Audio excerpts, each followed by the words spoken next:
Chapter 446. The frenzied Mo Tianxue in Tianwu Kingdom. The head of the Shadow Squad clasped his fist.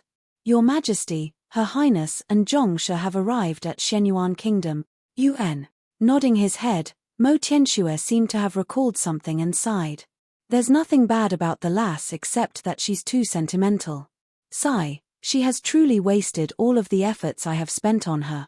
The rise of Mo Hongyi had left Mo Tianxue worried about the succession of the throne.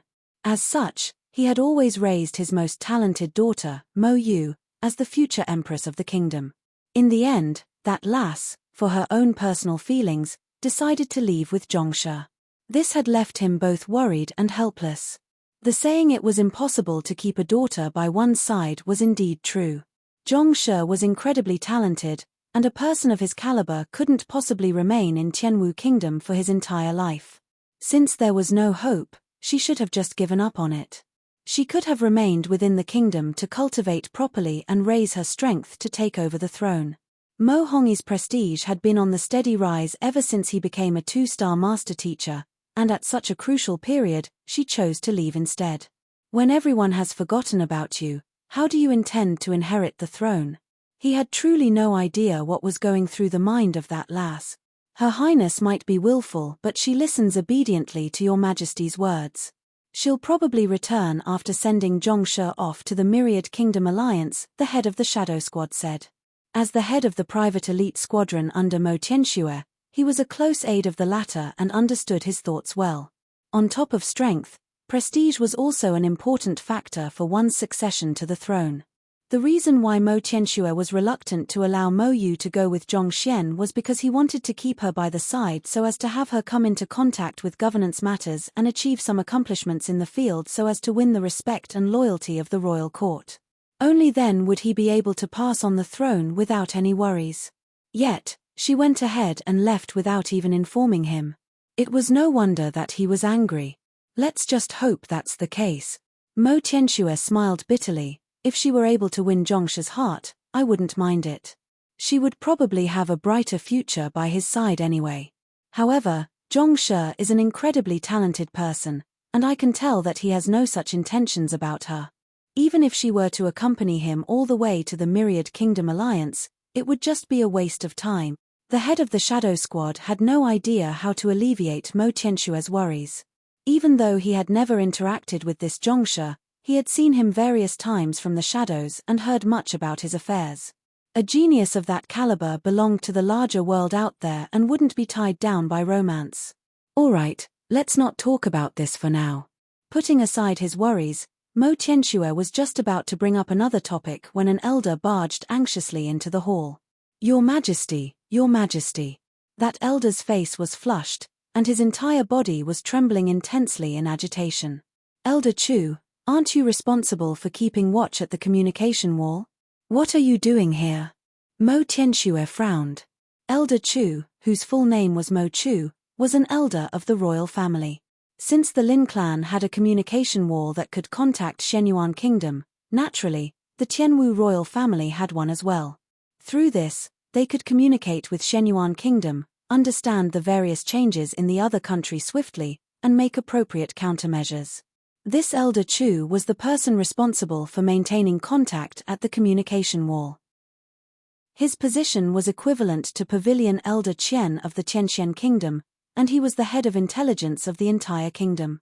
This job required him to keep a constant lookout on the various happenings around the region, and thus, he would normally send a subordinate to report to the emperor. Unless something huge had occurred, it was impossible for him to report an issue personally. Your Majesty, something huge has occurred. Elder Chu exclaimed in agitation. Something huge? Mo Tianxue turned to look at Elder Chu. What is it? Zhongshe has arrived at Shenyuan Royal City, and just today, he caused a huge ruckus in the capital and he killed Crown Prince Dingmu. Elder Chu said. Killed Crown Prince Dingmu? Mo Tianxue's face paled, and he nearly fainted from shock. The standing of a crown prince of a conferred kingdom was far above that of an emperor of a Tier 1 kingdom. To kill a figure of such standing, was that Zhongshe insane, or was he simply tired of living? Indeed. Not just so, he even did it in the midst of Crown Prince Dingmu's inauguration ceremony. As though oblivious to Mo Tianxue's darkened complexion, Elder Chu continued, in the end, even old ancestor Ding Hong was alarmed. By old ancestor, do you mean Emperor Ding Hong, whose name took the world by storm? He is still alive. Mo Tianxue's body swayed weakly. 100 years ago, this Emperor Ding Hong had already reached the level of a transcendent mortal. Everyone had thought that he was dead given his long period of absence, but to think that he was still alive. Indeed. Not only so, he has even become a transcendent mortal expert. Elder Chu said. Transcendent mortal? Mo Tianxue's voice trembled. Then Zhongshe. Mo Tianxue didn't complete his words, but the meaning behind it was clear. Zhongshe was most probably dead by now. After running over to kill the inaugurating crown prince, how could the other party's old ancestor possibly spare you? Mo Tianxue knew this Zhongshe quite well. He was able to defeat a half Zhizuan with the strength of a Zhongshe realm pinnacle, but against a transcendent mortal the gap was simply too large. It was like the difference between a divine dragon and a measly ant. Most probably, Zhongshe was already reduced to a lump of flesh under the might of the old ancestor. Oh, Zhongshe is all right. He broke through the half-transcension realm on the spot and subdued Emperor Ding Hong. Elder Chu said. What? Mo Tianxue's head spun. To reach half-transcension from the cultivation realm of Zhongshe realm pinnacle on the spot? Are you joking with me? On top of that, there's a huge difference between a half-transcension cultivator and a transcendent mortal cultivator. How could Zhongshe possibly subdue the other party? This is what the report from the other side of the communication wall said, and I've confirmed it myself. There's no mistake about it. Elder Chu nodded. On top of that. What? Elder Chu hesitated for a moment as he recalled the content of the report on the communication wall, and even until now, he seemed as though he was still unable to believe the news. The primary reason why I'm here is to report this news to you. After Zhongshe subdued Emperor Ding Hong, he nominated Princess Mo Yu for the throne, and she is now the ruler of Shenyuan Kingdom. The ruler of Shenyuan Kingdom? Mo Tianxue nearly fell off his throne. He had just said that Mo Yu was wasting her time over her sentiments, and the latter went on to become the ruler of Shenyuan Kingdom. Did this slap have to come so violently? There were at least 20 vassal kingdoms like Tianwu beneath Shenyuan Kingdom. To become the ruler of such a powerful kingdom. Why did it seem like a dream? But Yue's cultivation is only at Tongxian realm pinnacle. How could she become the ruler of a conferred kingdom?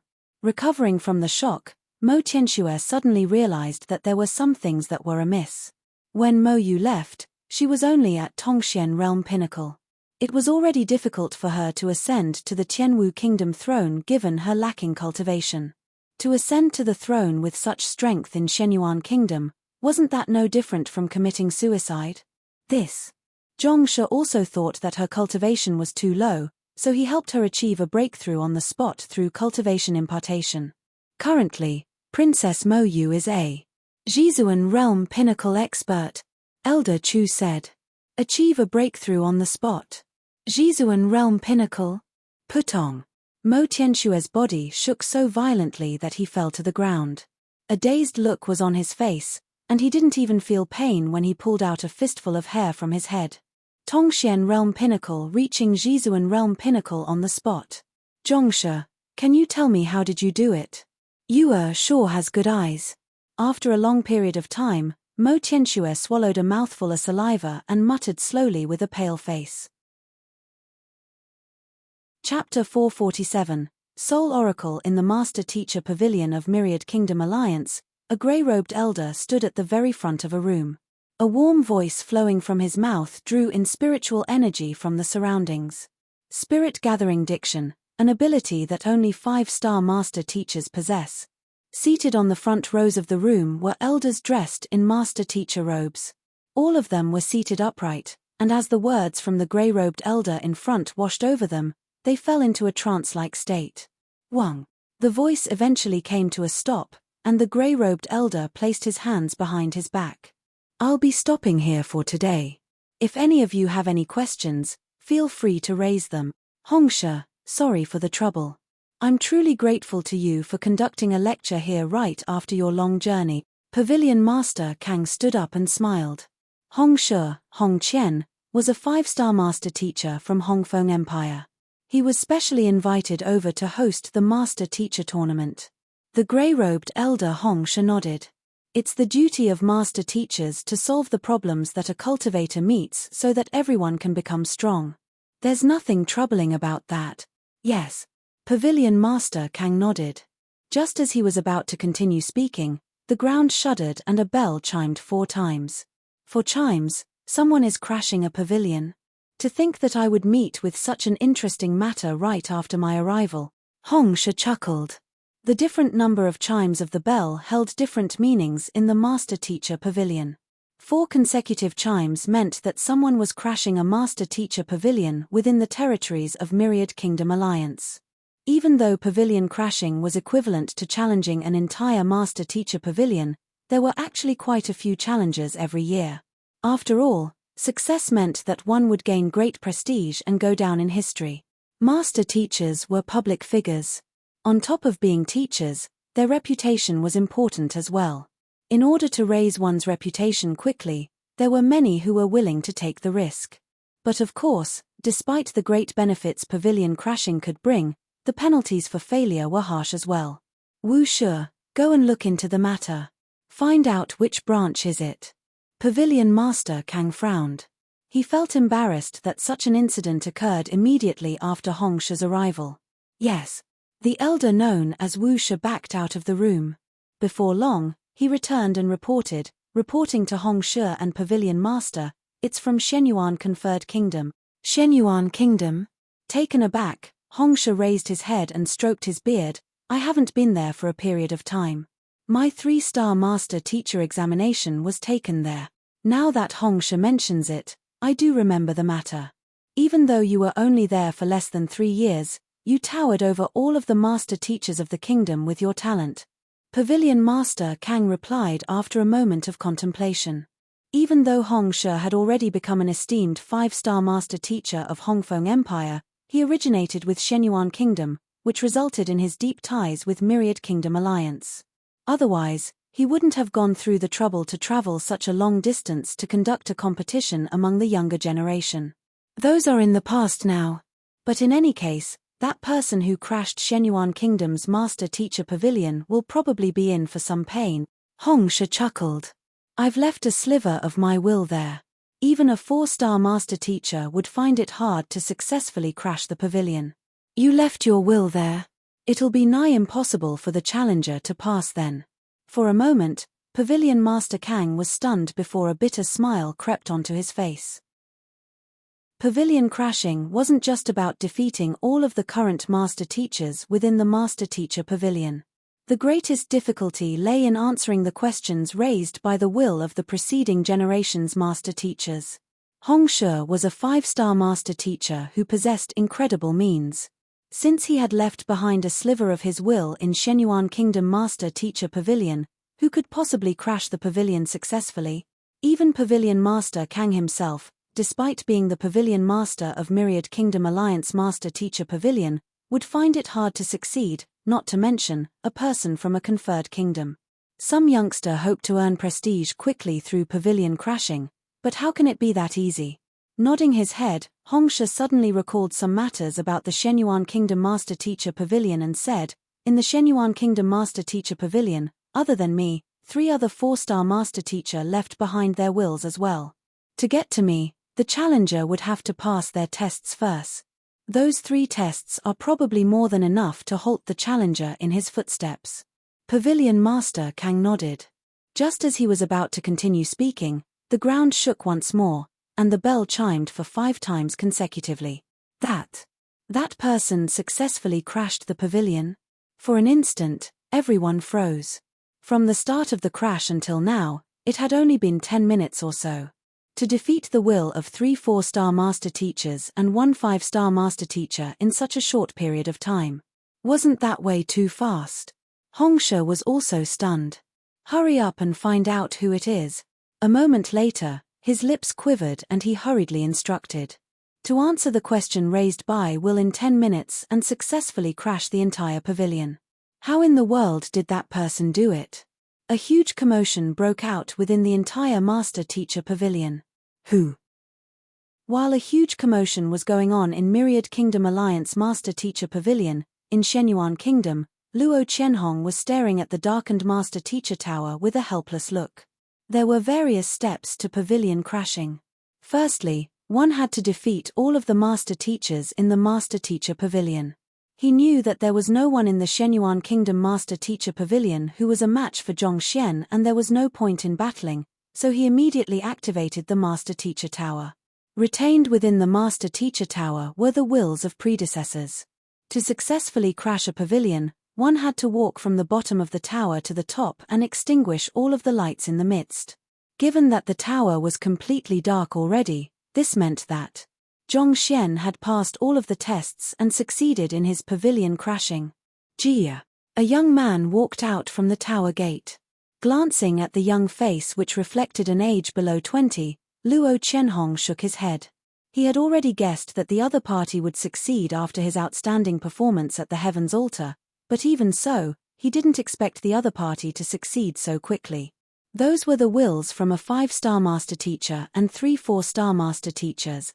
To pass their tests in 10 minutes, even a 5-star master teacher would be hard-pressed to do so. What kind of monster was he? Since Zhongshe has succeeded in the pavilion crashing, the Shenyuan Kingdom Master Teacher Pavilion will listen to your commands. Stepping forward, Luo Qianhong clasped his fist. The rules had stated that the losing side of the pavilion crashing had to fulfill the demands of the winning side without any complaints. I require books and herbs regarding waking a dormant soul, Zhongxian said. The reason why he caused a ruckus on the Heaven's Altar and killed Crown Prince Dingmu was to exact vengeance for Lu Chong. Zhongshe intends to attempt waking your student? Luo Qianhong asked. While Zhongxian was in the midst of crashing the pavilion, he had looked into the entire happenings from start to end. He felt great regret for listening to Dingmu's lies, and at the same time, he found himself impressed by Zhongshe. How deep of a relationship between a student and teacher must be for a student to be willing to put himself at risk for his teacher, and for a teacher to cause a ruckus at a conferred kingdom and challenge a master-teacher pavilion for his student. UN. Zhongxian nodded. Dormant soul. Honestly speaking, even our master-teacher pavilion isn't qualified to come into contact with information regarding souls. However, at this point, Luo Qianhong hesitated. Pavilion Master Luo, feel free to speak your mind. Zhongxian immediately replied. I do know that if one becomes a 7-star master teacher, one will gain the ability to influence one's consciousness and search souls. Other than that, there's an ancient occupation known as Soul Oracle. If you were to find their inheritance, you might be able to learn their means and wake up your student's dormant soul, Luo Qianhong said. Zhongxian frowned. Soul Oracle? What's that? Zhongxian had heard the matter regarding a 7-star master teacher being able to search one's soul and rouse a person's consciousness from Moyu, but he had never heard of a soul oracle before. Despite reading so many books and assimilating so much knowledge, there was nothing on this topic at all. Soul Oracle is a unique occupation that existed in ancient times. I've only heard about this from the predecessors, but it said that the Soul Oracles were able to summon and gather souls through celestial dances. However, this occupation has already disappeared for more than 10,000 years, and it's regarded as a mere legend nowadays. As such, no one can tell what kind of abilities they possess for sure. Luo Qianhong pondered for a moment before replying. It'll be easy for me to determine whether it's a legend or not. With a flick of his wrist, Zhongxian took out a book and wrote a line of words on it. After which, he placed his fingers on it and muttered flaws in his head. Wang. For matters that couldn't be ascertained, Zhongxian would use this method to confirm its authenticity. There was nothing that could elude the eyes of heavens. Its words of guarantee were more reliable and useful than anything else.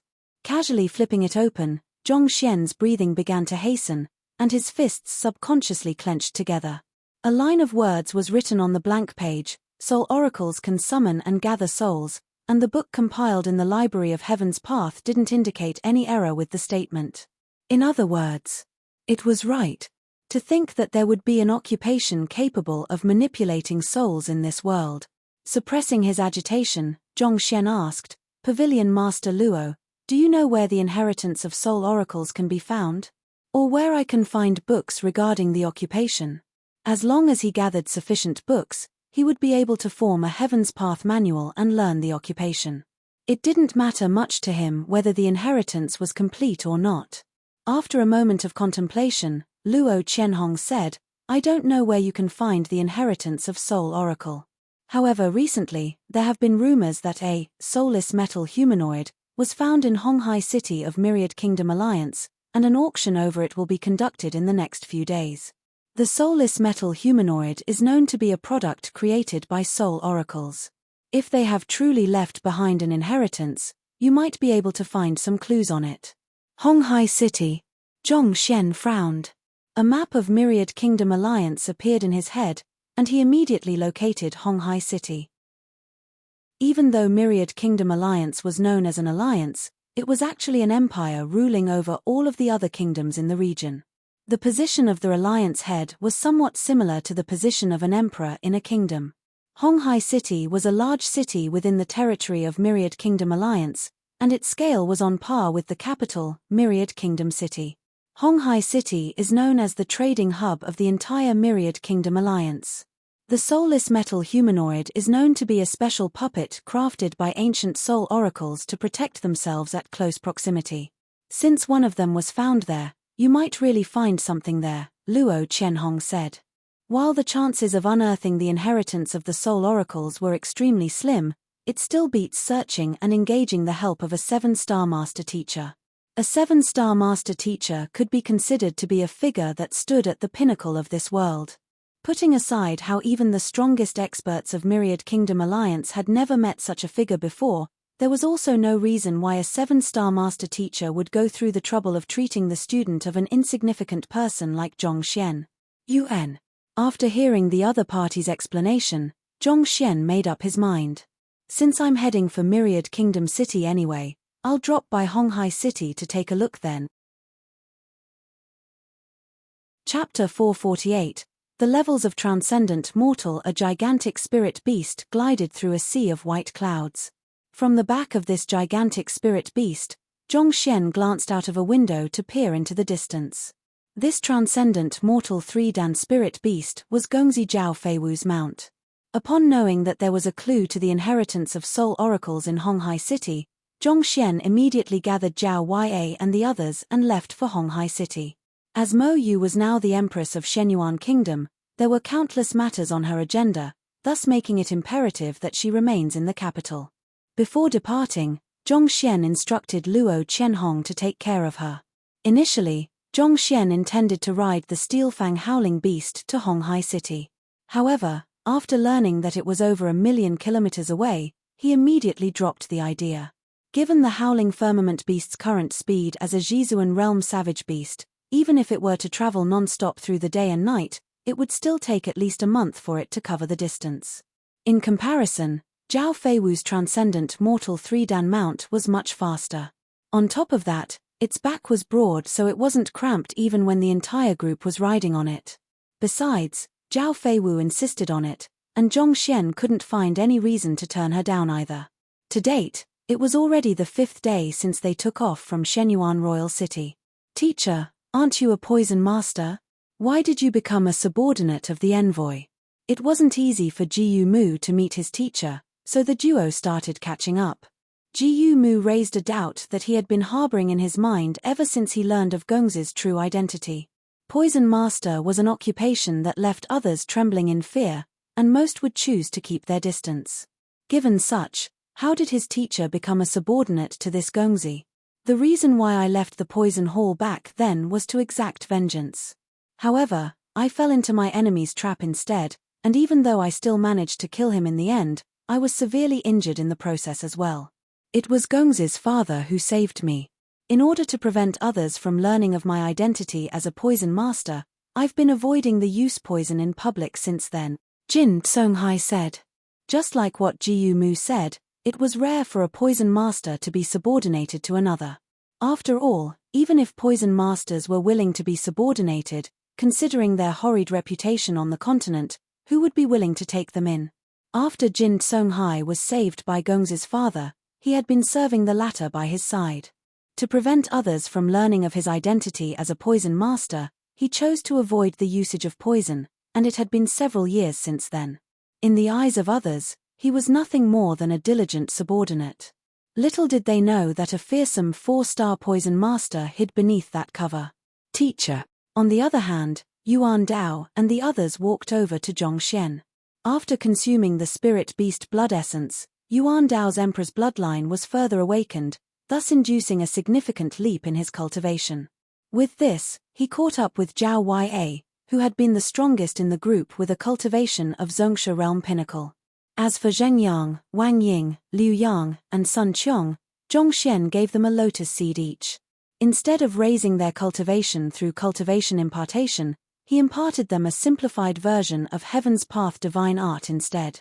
Even so, their cultivation increased by leaps and bounds. In just 5 days, they had smashed through multiple realms consecutively, thus reaching Zongsha realm primary stage. Even though they were still slightly weaker than Zhao Ya and Yuan Dao, the foundations of their cultivation were strong and stable. More importantly, they hadn't even consumed 1/100th of the energy contained within the lotus seed. By the time they fully absorbed the energy contained within the lotus seed, they would be Jizuan realm pinnacle cultivators as well. Zhao Feiwu and the others suffered a breakdown when they saw Zhongxian giving away the crimson flame lotus seed so casually to his students and subordinates to enhance the growth of their cultivation. However, as the shocks piled up, they found themselves gradually building up an immunity to his inconceivable actions and feats. To them, Zhongxian was a person who simply couldn't be measured through common sense. Rather than racking their brains over it, they might as well just accept him as he is. Honghai City is right before us. Before long, a massive city appeared before everyone's sight. From their height, the countless buildings beneath the sun looked no different from gleaming small dots. The scale of Shenyuan Royal City was astonishing, but it couldn't hold a candle against Honghai City. It was as though putting a remote mountainside village against a bustling city, as expected of one of the largest cities of Myriad Kingdom Alliance.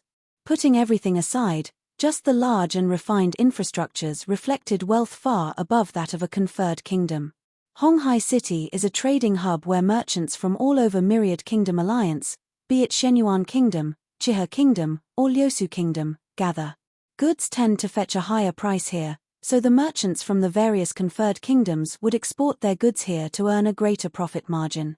Over time, Honghai City grew to become the most prosperous commercial city throughout the entire Myriad Kingdom Alliance. Zhao Feiwu explained. Zhongxian nodded his head. There was some information on Honghai City among the books of Qianwu Kingdom's book collection vault. Known as the City of Merchants, most of the trade and interactions among the vassal kingdoms of Myriad Kingdom Alliance were conducted here. In terms of prosperity, it even exceeded that of the capital, Myriad Kingdom City. Myriad Kingdom Alliance is of a significantly higher tier than Shenyuan Kingdom. Even though your strength has reached half transcension and you can be considered rather strong for those around your age, it's best for you to remain careful here. Zhao Feiwu advised with a grim expression. The Honghai City Master Teacher Pavilion has a 4-star Master Teacher behind it. Even though he's only a 4-star Intermediate Master Teacher, his true strength is at Transcendent Mortal 3-Dan Yin-Yang Realm, and is not to be trifled with. Yin-Yang Realm? Zhongxian asked. He knew that above the Fighter Realm was Transcendent Mortal, and that there were 9 levels to it. However, he didn't know the details behind it. There is a total of 9 Dans to Transcendent Mortals, and they are 1 Dan Prolonged Longevity, 2 Dan Origin Energy, 3 Dan Yin-Yang, 4 Dan Clarifying Turbidity, 5 Dan Consonant Spirit, 6 Dan Cosmos Bridge, 7 Dan Perfect Harmonization, 8 Dan Ethereal Treading, and 9 Dan Chrysalis. Knowing that Zhongxian was unaware of the details about the Transcendent Mortal Realm, Zhao Feiwu began explaining, you should already be aware of Prolonged Longevity Realm by now. While one's strength will remain at 100,000 ding throughout this realm, one's lifespan will increase by a fair amount with every breakthrough. The average lifespan of a Prolonged Longevity Realm Pinnacle Cultivator is around 200 years. At 2 Dan Origin Energy Realm, The zhenqi within a cultivator's body will be converted to origin energy, thus granting one the strength of manipulating the natural energy present in the environment. The beginning of another origin, the unraveling of a whole new world. There's a huge difference between zhenqi and origin energy. The former represented strength and one's existential potential, whereas the latter allows one to tap into the power of nature to actualize the mysticisms of the world. Take for example, if an ordinary paper is infused with origin energy, it could gain spirit, enabling it to float in the air and dance by itself. Thus, origin energy realm is also known as mystical energy realm, in which origin energy equates to mystical energy. As for 3-dan yin-yang realm, the contrasting nature of yin and yang energy present in one's body will amalgamate, complementing the flaws of one another to bring forth greater power. As such, yin-yang realm cultivators are capable of drawing forth incredible destructive might. Take that cliff in the distance for example, a yin-yang realm cultivator would be able to easily crush it with a single fist. Zhao Feiwu had a deep understanding of the various cultivation realms of transcendent mortal, and she began explaining them to Zhongxian. Destroying a cliff with a single fist. Zheng Yang and the others were dumbstruck. They thought that the ability to hurl rocks weighing over 1,000 kilograms at Zhongsha realm was already an impressive feat. There is a limit to a human's strength, and destroying a cliff with a single fist is far beyond the means of a human. That is already at the level of deities. That is also why the transcendent mortal realm was known as the divine realm. The strength transcendent mortals possess isn't something that mortal fighters, or even half-transcension cultivators, can take on. And for transcendent mortal 4-dan clarifying turbidity, as most would know, different cultivators will have different levels of purity for their origin energy and different weights for their soul. Cultivate diligently in this realm, and one will be able to bring up the purity of their origin energy. In other words, this is an opportunity for one to purify their origin energy, zhenqi. I believe you should understand the huge difference between an inferior zhenqi and an intermediate zhenqi. Zhao Feiwu chuckled as she continued. Pavilion Master Kang of Myriad Kingdom City is a 4-star pinnacle master teacher, and his cultivation realm is at this level. Only one who has reached this level of cultivation can one tread fearlessly around Myriad Kingdom Alliance. As for 5-dan consonant spirit, it's only hearsay for me. It's already beyond the level of Myriad Kingdom Alliance, so I'm not too sure about the details either. I see. Zhongxian nodded. The 9 dans of transcendent mortal is similar to the 9 dans of fighter. The progression through transcendent mortal realm can be considered to be a layer stacking over the previous, and there are no shortcuts to it. The only way to advance is through ceaseless diligence and perseverance. But to Zhongxian, it was just a matter of finding sufficient cultivation technique manuals to form the corresponding Heaven's Path divine art. We're here, let's alight. Amidst their conversation, they finally arrived at Honghai City. The spirit beast flapped its wings gently as it gradually descended to the ground. Just like the other cities, one needed to pay a toll fee to enter the city. Zhongxian flashed his master teacher emblem and he was exempted from the fee.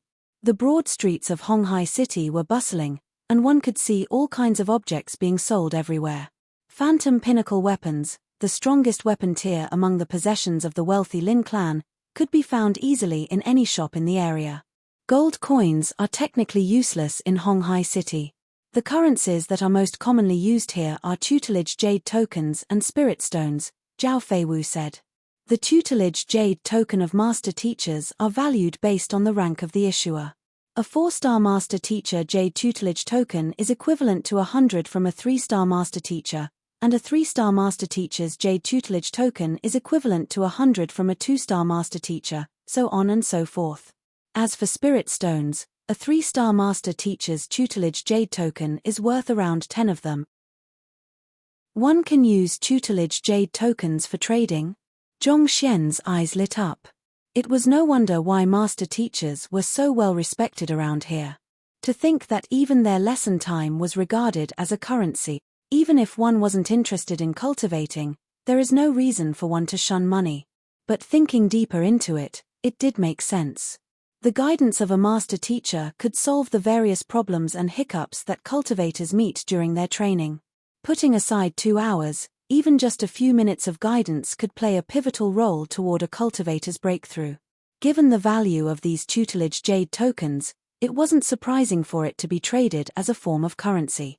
After listening to Zhao Feiwu's introduction of Honghai City and gaining a deeper understanding of it, Zhongxian asked, "I heard that a soulless metal humanoid has been uncovered in this area. If I wish to find where it's sold, where should I go?" A treasure as invaluable as the soulless metal humanoid would usually be auctioned by the appraiser hall. If I'm not wrong, it should be within the appraiser hall at the moment. Zhao Feiwu pondered for a moment before replying. Appraiser hall? Zhongxian asked. Is it the guild for appraisers? Back in Tianxian Kingdom, Zhongxian had once met a master appraiser, Mo Yang. That fellow was only an apprentice, but he impersonated a master appraiser to scam others for money. And unfortunately, many fell for his deception. Even though appraiser was only a middle nine paths occupation, due to their ability to determine the value of treasures, it was an exceptionally popular profession. Chapter 449 Appraiser Hall 2-in-1 The cities that Zhongxian visited previously didn't have an appraiser guild, so he didn't expect to see an appraiser hall here in Honghai City. Since that was the case, they should conduct appraiser examinations here as well. With this, Zhongxian could consider taking the examination so that he could conduct appraisals as a source of income. Otherwise, even if he knew that the soulless metal humanoid was here, he would have no money to buy it. If anyone else were to know of his thoughts, they would definitely fall speechless. Even though appraisers weren't part of the upper nine paths, their examination was publicly known for its difficulty. Every appraiser would have to spend decades of their lives dedicated to the study of treasures before they could gain an in-depth understanding of the subject required to pass the examination. Yet, this fellow wanted to take the examination just because he was short of money. If anyone else were to hear his words, they would definitely find themselves speechless. Let's go to the appraiser hall. With a plan in mind, Zhongxian immediately asked around for its location before heading over with the group. The appraiser hall was grand and imposing. On top of being a guild for appraisers, it was also a massive trading market. All kinds of goods were placed on the counters, and a huge crowd walked in and out of the halls. Even before arriving at the location itself, Zhongxian already found himself awed by the bustle before him. This is a market managed by the appraiser hall.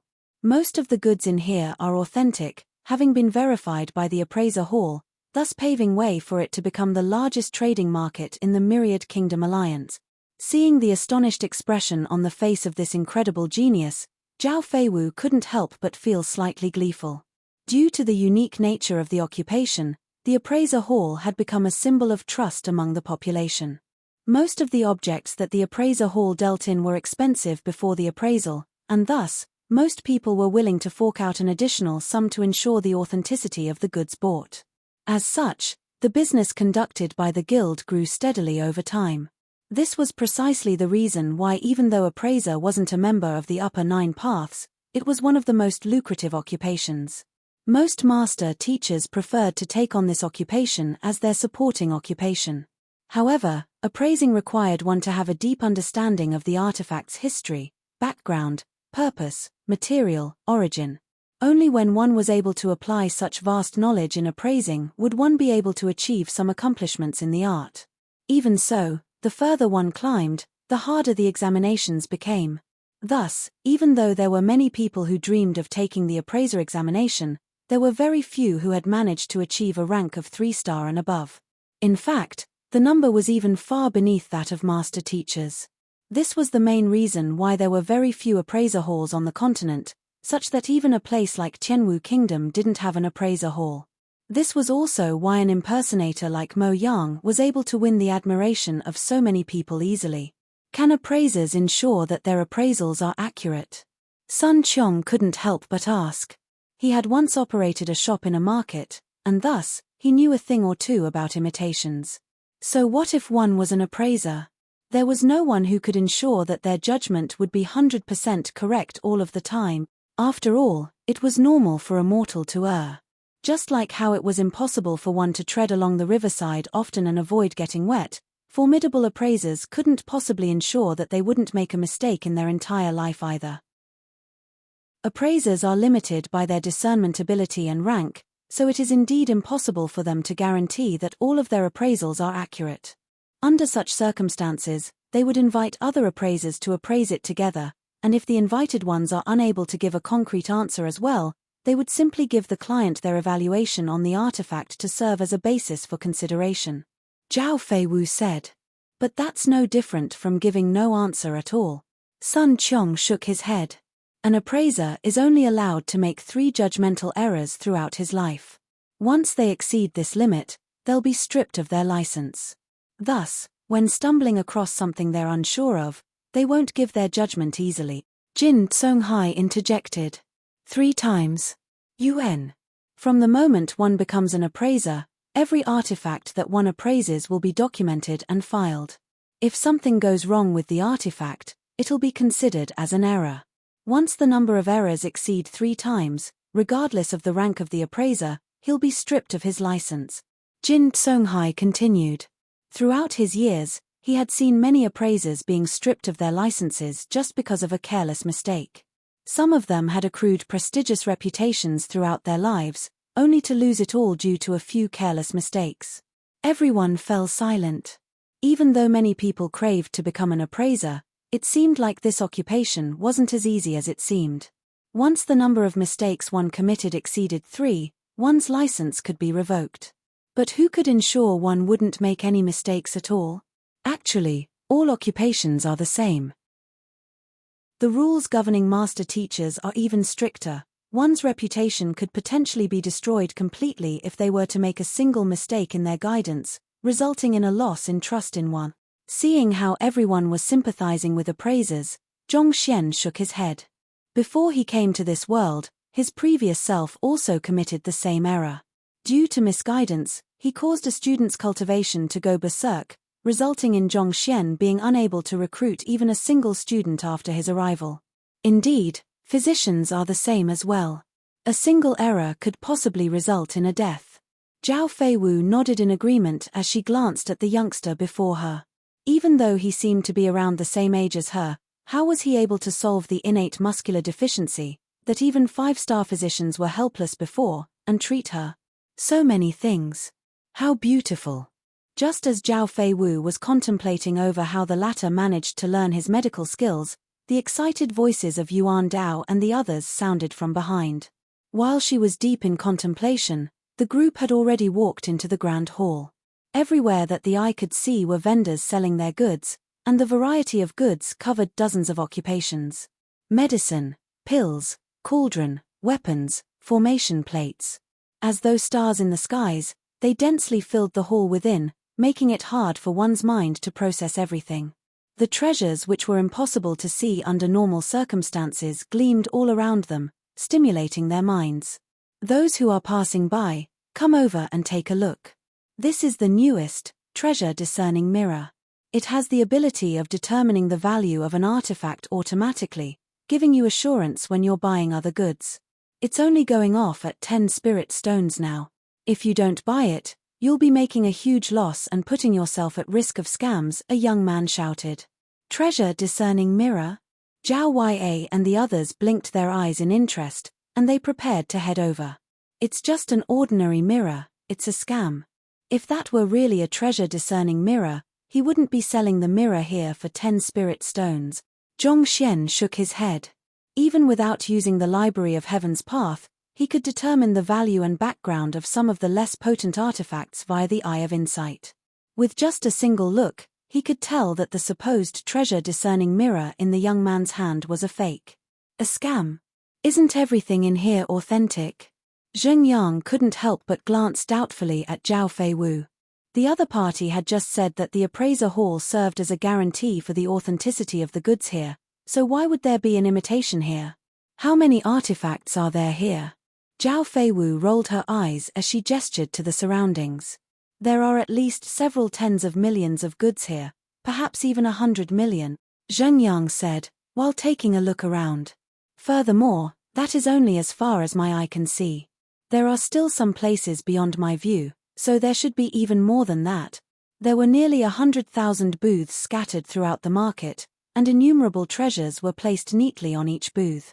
Tallying up the numbers, there was indeed a frightening number of artifacts. Indeed. Given how many artifacts there are here, the appraisers would die of exhaustion before they appraised everything here. Besides, there is a huge flow of goods in and out of the appraiser hall daily. How could it be possible to keep track of all of them? Zhao Feiwu chuckled. By authentic, I mean the goods labeled with the insignia of the appraiser hall. It would be best for one to not buy any goods without this label, otherwise one would be putting themselves at risk of a scam. Oh. The crowd nodded. As the largest market in the Myriad Kingdom Alliance, there were too many vendors in the appraiser hall for them to take note of. Even if every single appraiser in the Myriad Kingdom Alliance were to be gathered here, it would be impossible for them to appraise everything here. But of course, if you find something suited for you, you can feel free to buy it. If you're worried, you can pay an exorbitant fee to have an appraiser upstairs appraise it. If it's authentic, then you're making a profit. Otherwise, you'll be making a loss, Zhao Feiwu said. Just like treasure speculation, buying something that hadn't been appraised was highly dependent on one's eye of discernment and luck. Without sufficient luck, all one could do was to lament over one's own misfortune. Appraiser sure is a lucrative occupation. Putting aside the commission fee from the market, the appraisal service they offer also made customers willingly part with their money in exchange for security. As expected of one of the most lucrative occupations in the world. Come and look, I have a water continental fish here. As long as one holds this fish in one's mouth, one will be able to breathe freely underwater. It's definitely a treasure you must have. Come and see this authentic antidote grass. It can cure one of the most commonly seen 17 poisons. With just a low price, you can buy some assurance on your life. I have the celestial stone here. It'll illuminate your path like the stars themselves in the night. Those passing by, please don't miss this ideal opportunity. Countless voices echoed in the bustling market. Treasures lay everywhere, and if one had come in alone and ignorant, it'll be impossible for one to determine the authentic from the fake. Walking along the various booths, Zhongxian suddenly frowned and came to a stop. On a booth not too far away, a grey-colored artifact, around the size of one's palm, appeared in his view.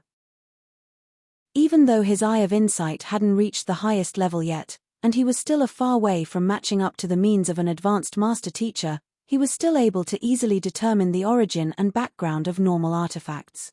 But for some reason, he was unable to assess anything about this piece of scale at all. That's weird. Zhongxian turned to examine it more thoroughly, but his eyebrows only furrowed deeper. If he was unable to see through it, did it mean that it was an invaluable treasure? That it was far beyond his current analytical means? Friend, are you interested in my product? I can guarantee you that all of my goods here are authentic. Upon seeing that there was a customer, the vendor hurried forward and welcomed Zhongxian with a bright smile. Authentic. Zhongxian briefly looked through the other goods in the booth. There were many goods in this booth, numbering up to at least several 100,000. Weapons, pills, armor, most of the things that one could think of were present here. While there were many authentic goods amidst them, there were plenty of fakes as well. All of my goods here are authentic. Indeed, the words of a merchant couldn't be trusted. Zhongxian browsed through the various goods around the booth as lines of insight rippled in his eyes. He could see through the other objects easily, and there wasn't anything too valuable in its midst. Thus, his gaze didn't linger on them for too long before returning to the grey object. He immediately asked, "What is this?" "This?" The vendor was taken aback for a moment before a smile returned to his face. "Friend, you sure have good eyes. This is the most valuable item on my stand, and I've obtained it from the hands of a grave robber. I'm not too sure what kind of artifact it is. I've tried burning it and quenching it with water, but it doesn't leave a mark at all. On top of that, it's incredibly resilient, so I'm sure that it's definitely a top-notch treasure. The most valuable item? Who do you think you are fooling?" Seeing the other party bragging about his goods, Zhao Feiwu harumphed in disdain. All vendors would often use this line in an attempt to drive up their prices. What most valuable or most precious? One would truly be a fool if one were to believe it. How could I dare try to fool you all? This item is indeed very valuable. I've once had a 2-star appraiser to appraise it, but even he's unable to make a judgment on it as well. The vendor spoke indignantly. All right, how much does it cost? Unwilling to waste time arguing with the vendor over such insignificant matter, Zhong Xian asked. Since you're interested in it, it only means that you're fated with it. Thus, I'll sell it to you at a discount then. 100 spirit stones. Upon hearing the other party asking about the price, the vendor's eyes lit up. What did you say? Zhong Xian was taken aback, and he nearly spurted a mouthful of blood. He thought that since it was a street-side vendor, the goods should be cheap. At the very most, it should only cost 1 or 2 spirit stones, or perhaps even gold coins. Yet, to think that it was that expensive. 100 spirit stones. Zhong Xian had already used up the final few pieces he had on the way here. Even if he were to sell himself away, he wouldn't be able to rake up such a price, as expected of the Myriad Kingdom alliance. Even the prices they offered were equally frightening. Don't fall for it. Such vendors often offer a high price to hoodwink others. Seeing the other party's dumbfounded look, Zhao Feiwu chuckled and sent a telepathic message over. Hoodwink. I'll haggle for you, just wait and see. I'll definitely get a low price for you, Zhao Feiwu declared confidently. All right. Zhong Xian nodded. To him, 100 spirit stones was an astronomical price. It was impossible for him to take out such a sum. Since Zhao Feiwu was offering to haggle for him, he was willing to allow her to give it a try. There's no need for you to give us this kind of nonsense. It's not like we've never bought from the appraiser hall before. 100 spirit stones can already be exchanged for 10 3-star tutelage jade token. Do you think this lousy good of yours is worth this price? Why don't you rob a bank instead? Gesturing grandly, Zhao Feiwu put on the airs befitting of a veteran trader and glared at the merchant. Give us an honest price. Gongzi, you must be jesting with me. The price that I offered is an honest one. Even though this artifact may seem like nothing much, I spent a huge fortune to purchase it, and I even tried to recruit a blacksmith to work on it, just that it didn't work out in the end. Even though I can't say for sure what it is, one thing I'm certain of is that it's definitely a treasure. Laughing dryly, the vendor gritted his teeth and said, however, since Gongzi is a frequent customer, I'll make an exception then. How about this? I'll allow you to offer a price, and if it's suitable, you can take it away. Otherwise, let's just forget it. This is more like it. Since that's the case, I'll offer you 15 spirit stones then. Seeing that her old customer trick was working, Zhao Feiwu gestured gleefully. 15. Sigh, I guess this can be called fate as well. All right then, I'll make a loss this time and sell it to you for 15, the vendor said with a pained look. This works as well. Zhao Ya and the others staggered, and their eyes widened in shock. Slashing the original price of 100 to 15 in an instant, they thought the vendor would surely fly into a rage. Yet, the other party agreed to it immediately. This was way too incredible. If they hadn't seen this for themselves, they would never believe it to be true. Seeing that the other party had agreed to it, Zhao Feiwu felt as though she had just won a war. She turned to look at Zhong Xian gleefully and said, all right, you can pay up now. Pay up. Zhong Xian shook his head. He would love to pay up as well, but 15 spirit stones was a huge sum to him as well. Even if he were to sell all of his properties, he wouldn't be able to gather so much money. I think that 15 spirit stones is still too expensive. Zhong Xian turned to look at the vendor. 15 spirit stones is too expensive? Friend, you must be joking. This is already the lowest price I can offer you. The vendor smiled bitterly. It's indeed a fair price already. If you're interested, you should just buy it down. Seeing that the other party was still trying to haggle even though she had even slashed the price down to 15, Zhao Feiwu's eyebrows shot up. You're here to buy the soulless metal humanoid, right? Without several thousand or even 10,000 spirit stones, it's impossible for you to take it for yourself. Even so, 15 spirit stones for an object that interests you, and yet you still find it expensive? Is that so? Then, can you allow me to take a look so that I can get a clearer gauge on its price before we negotiate? Zhong Xian asked. Sure. The vendor handed the grey artifact over to Zhong Xian. Only upon taking a closer look was Zhongxian able to see clearly what it was. It was around the size of a palm, and it took on a shade of dark brown. It was slightly arched, reminiscent of a giant piece of fish scale. There were some unique inscriptions densely scribbled on the side that was bent in, and there were some parts that were blurred, making it impossible to discern what it was. Flaws. After taking a rough glance at its outer appearance, Zhongxian muttered silently. Even though the Eye of Insight failed to work on it, the Library of Heaven's Path should be able to determine what the artifact was. Who? A book appeared in the Library of Heaven's Path. Casually taking a look at it, Zhongxian's eyes immediately widened and his breathing hastened. This is indeed a treasure. On the book was a detailed introduction on the artifact, recording its name and flaws. Dragon Scale Protective Amulet, crafted by 6-star craftsman Baishi 2000 years ago. It's capable of warding off the offense from a transcendent mortal 9-dan expert 3 times. Flaws. Zhongxian clenched his fists tightly. Putting everything aside, just its ability to ward off the offense of a transcendent mortal 9-dan expert 3 times already made it a fearsome tool. If he had obtained this artifact earlier, Lu Chong wouldn't have gotten injured and fall into a coma. I definitely must get this. Initially, Zhongxian only came over out of curiosity. He didn't expect it to be so valuable. Suppressing his agitation to prevent it from appearing on his face, he was just about to agree to the deal when another voice echoed. 15 spirit stones, is it?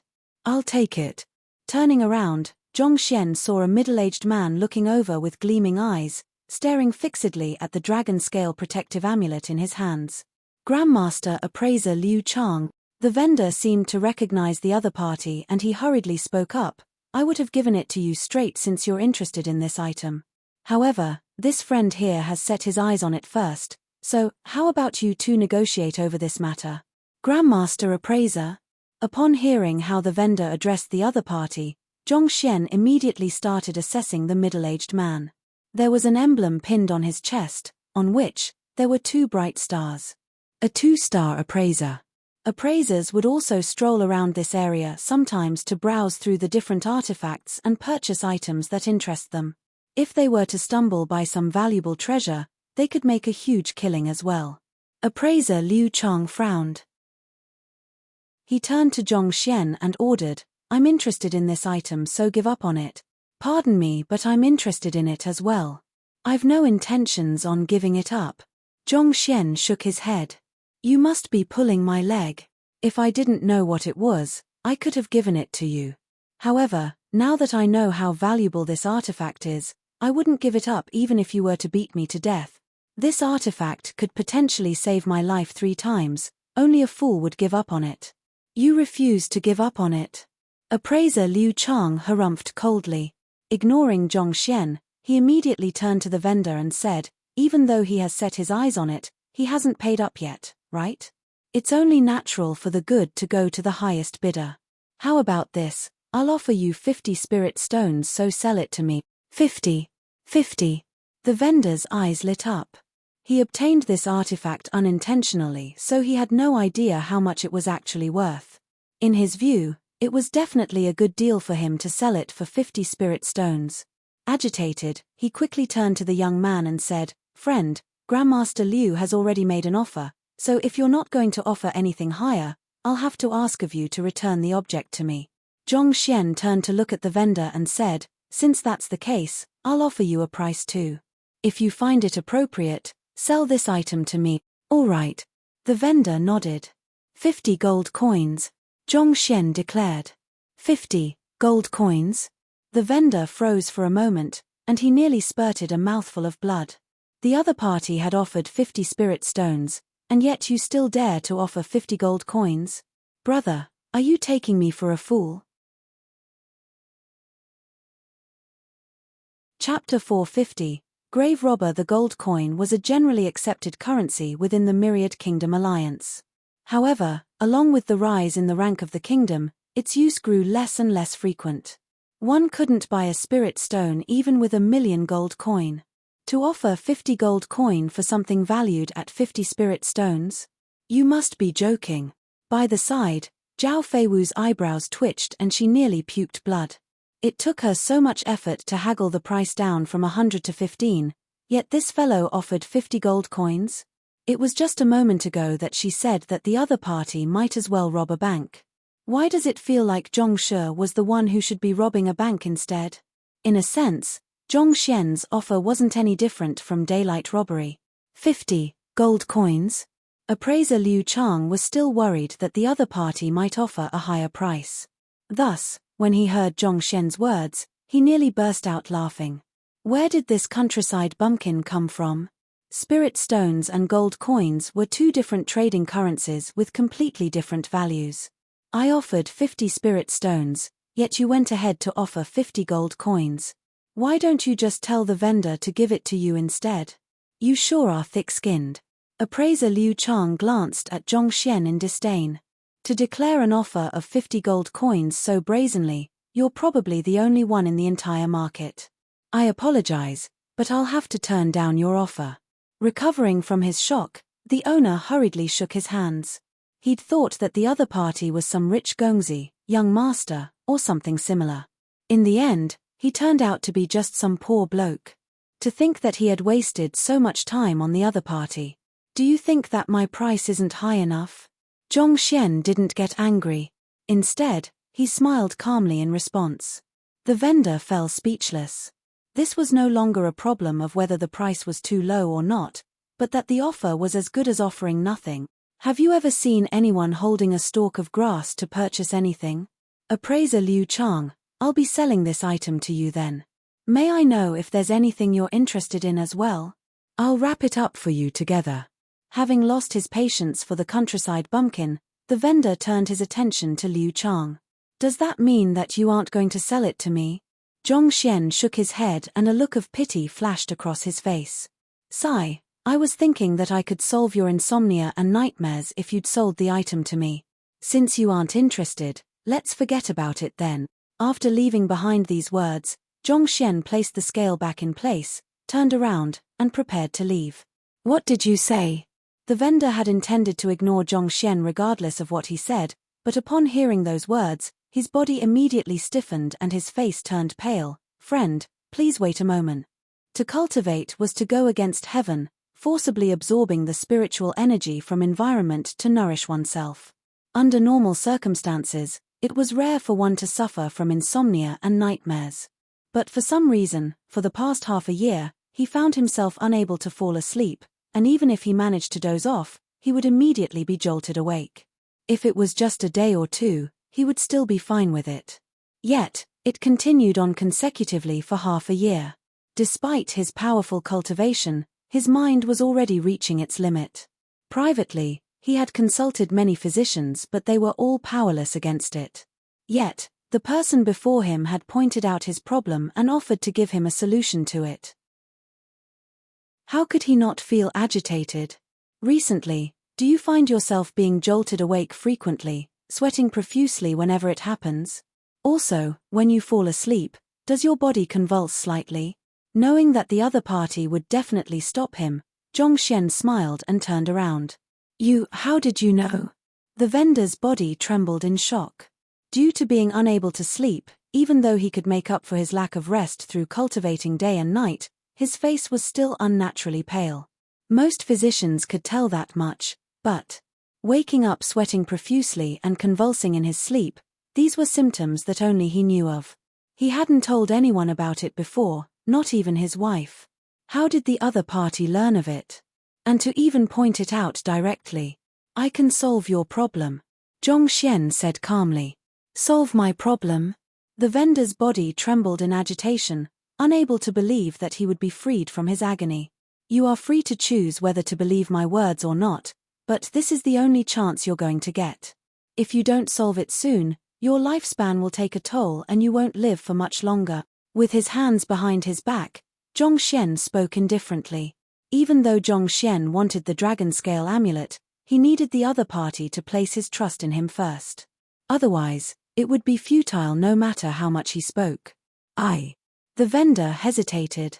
After a moment, he gritted his teeth, turned to the middle-aged man and said, I apologize, Appraiser Liu Chang, but it seems like I can't sell this item to you anymore. Money was important, But what could be more valuable than one's life? For the past half a year, plagued by this affliction, he had spent more than 50 spirit stones on consulting physicians, but it was to no avail. If the person before him could truly solve his affliction, then he didn't mind giving the artifact away to him. As for whether he should believe the other party or not, just by how the other party was able to determine the symptom of his affliction, his eye of discernment was already superior to the physicians he had consulted before. Perhaps the other party might really be able to solve his affliction. H. There are many untrustworthy fellows loitering around the markets nowadays. You should be careful. Not expecting his 50 spirit stones to lose out to the other party's 50 gold coins, appraiser Liu Chang turned to Zhong Xian and stared at him with narrowed eyes. I don't think that it's a concern of appraiser Liu whether I am trustworthy or not. Zhong Xian waved his hands casually. Very well. With an awful complexion, appraiser Liu Chang flung his sleeves and left. It would be humiliating if a well-respected appraiser like him were to cause trouble just because he couldn't buy an item. But of course, that was if he didn't know the value of the artifact he had just missed. He had only wanted to buy it due to his curiosity after finding himself unable to identify the artifact. In truth, he didn't really think that it was a huge loss just because he'd failed to obtain it. Even so, to be outdone by a countryside bumpkin despite putting in so much money, he still felt a little enraged. Friend. Upon seeing appraiser Liu leaving with a displeased expression, the vendor turned to Zhong Xian. If that fellow had truly been speaking just for the sake of it and was unable to solve his affliction, he really might burst into tears. Offending a 2-star appraiser in this market was truly an unwise move. Don't worry, since I'm able to see through your affliction, I'll surely cure you of it. Show me your punching routine, Zhong Xian said. Yes.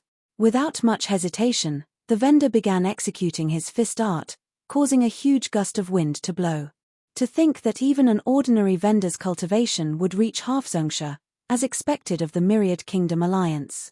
With sufficient resources and master teachers, its overall strength was innumerable times above that of Tianxian Kingdom. All right, that's enough. Zhong Xian waved his hands casually. As the other party's cultivation was far beneath him, Zhong Xian was able to see through most of his problem through his eye of insight. Even so, if he wanted to cure him completely, he needed the help of the Library of Heaven's Path to determine the root of the illness.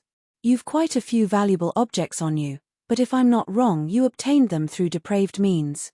The objects have an ancient tone to them, and there's a slight green shade to their surface. This is caused by a lack of air ventilation.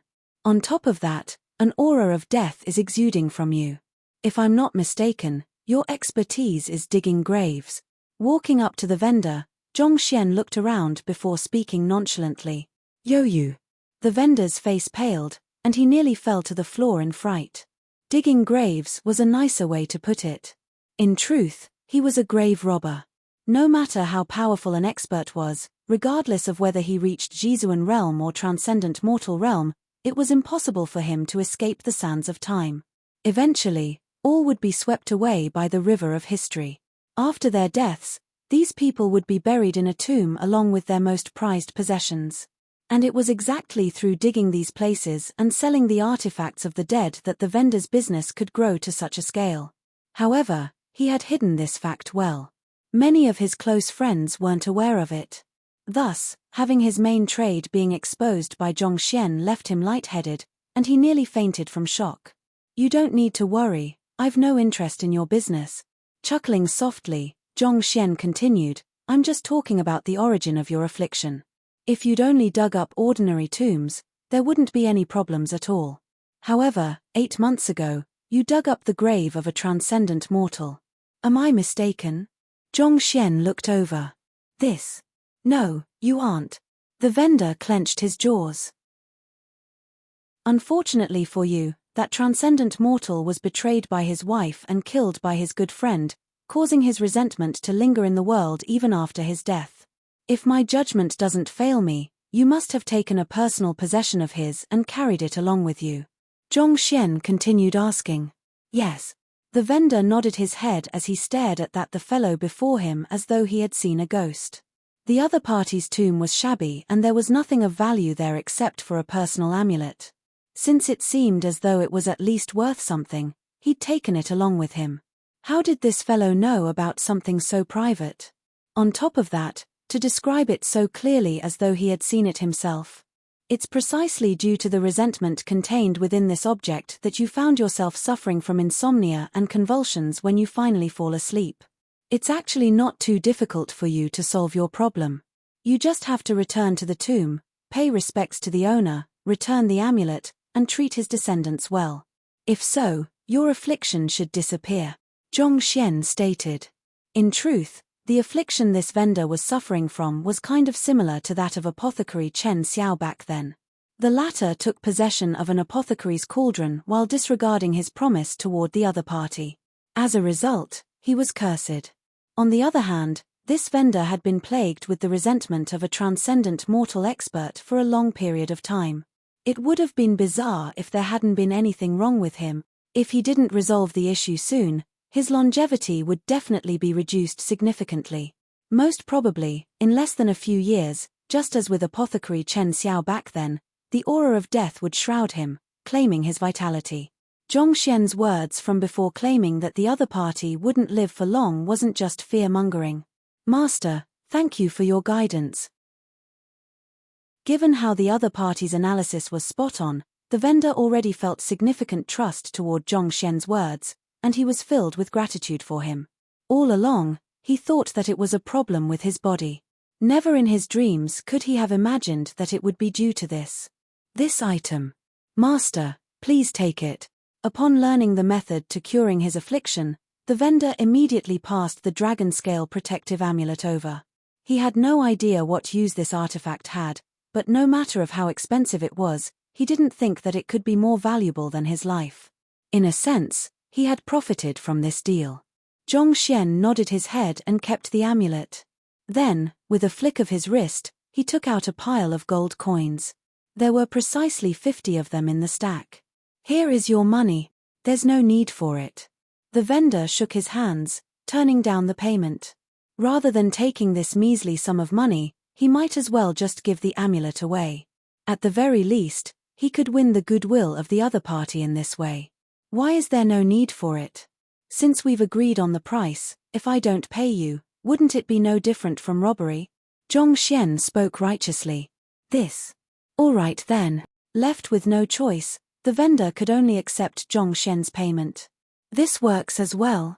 Taking the entire happening into sight, Zhao Feiwu felt as though her understanding of the world was being overturned. Buying a treasure worth 50 spirit stones for 50 gold coin, and for the seller to even thank the buyer for it. That was way too incredible. As the daughter of the Alliance, head of the Myriad Kingdom Alliance, the princess of an empire. She had seen many formidable physicians, but to tell that someone was sick and even deduce that the other party was a grave robber. You aren't a physician at all. You must be a fortune teller instead. Chapter 451, Spirit Calming Grass. Having bought the dragon scale protective amulet for 50 gold coins, Zhong Xian bade the vendor farewell in satisfaction. There was no one in the world who was completely healthy, and demanding compensation for treatment wasn't anything much. Even if one was truly healthy, one would at least want to raise one's cultivation. Considering how even a 4-star master teacher wasn't capable of making a person achieve a breakthrough with just a short moment of guidance, Zhong Xian's guidance was more than sufficient to replace a tutelage jade token. Even without money, Zhong Xian was confident that he could buy this artifact for sure. Thus, he wasn't worried at all. After walking around the market for a while longer, the group realized that there was nothing else of value left here. Thus, Zhao Feiwu said, "Let's go up and take a look. The treasures on the second floor are much more valuable than those of the first floor, and most of them have already been verified by appraisers." As such, the crowd headed up the stairs. The second floor wasn't as chaotic as the first floor, where booths and shouting vendors filled the entire venue. The scale of the second floor was much smaller, and there were various stores in the area. The objects on display were clearly much more valuable than those on the first floor. If what was sold on the first floor could be considered as miscellaneous goods, then those on the second floor could be considered as true treasures. All the stores here had at least 100 years of history to them, and regardless of whether it was their reputation or the goods that were on sale in their shops, they were much better than the booths on the first floor. Hung at the front of each store were all kinds of plaques, such as Master Mo Xiu's appraised treasures, Master Sun Xiong's appraised treasures, Master Hong Li's appraised treasures. All kinds of different goods were displayed in each store. Even though these stores weren't large and the items inside weren't as many as the booths below, just the fact that it carried the name of the appraisers attracted the gazes of many, making them even more popular than the booths below. The largest store on the second floor is First Class Pavilion, which is right in front of us. The items they sell, just like their name, are all top grade. Even though it isn't operated by an appraiser, it's the most bustling store here. In fact, appraisers also frequent there personally to trade for some treasures, Jin Tsonghai said. He had been here before, so he knew quite a bit about this place. As for Zhao Feiwu, she only knew about this location from some books, so she wasn't too sure about the details. Let's go over and take a look. The primary objective of Zhongxian's trip here was the soulless metal humanoid, so he wasn't really interested in the other miscellaneous stuff.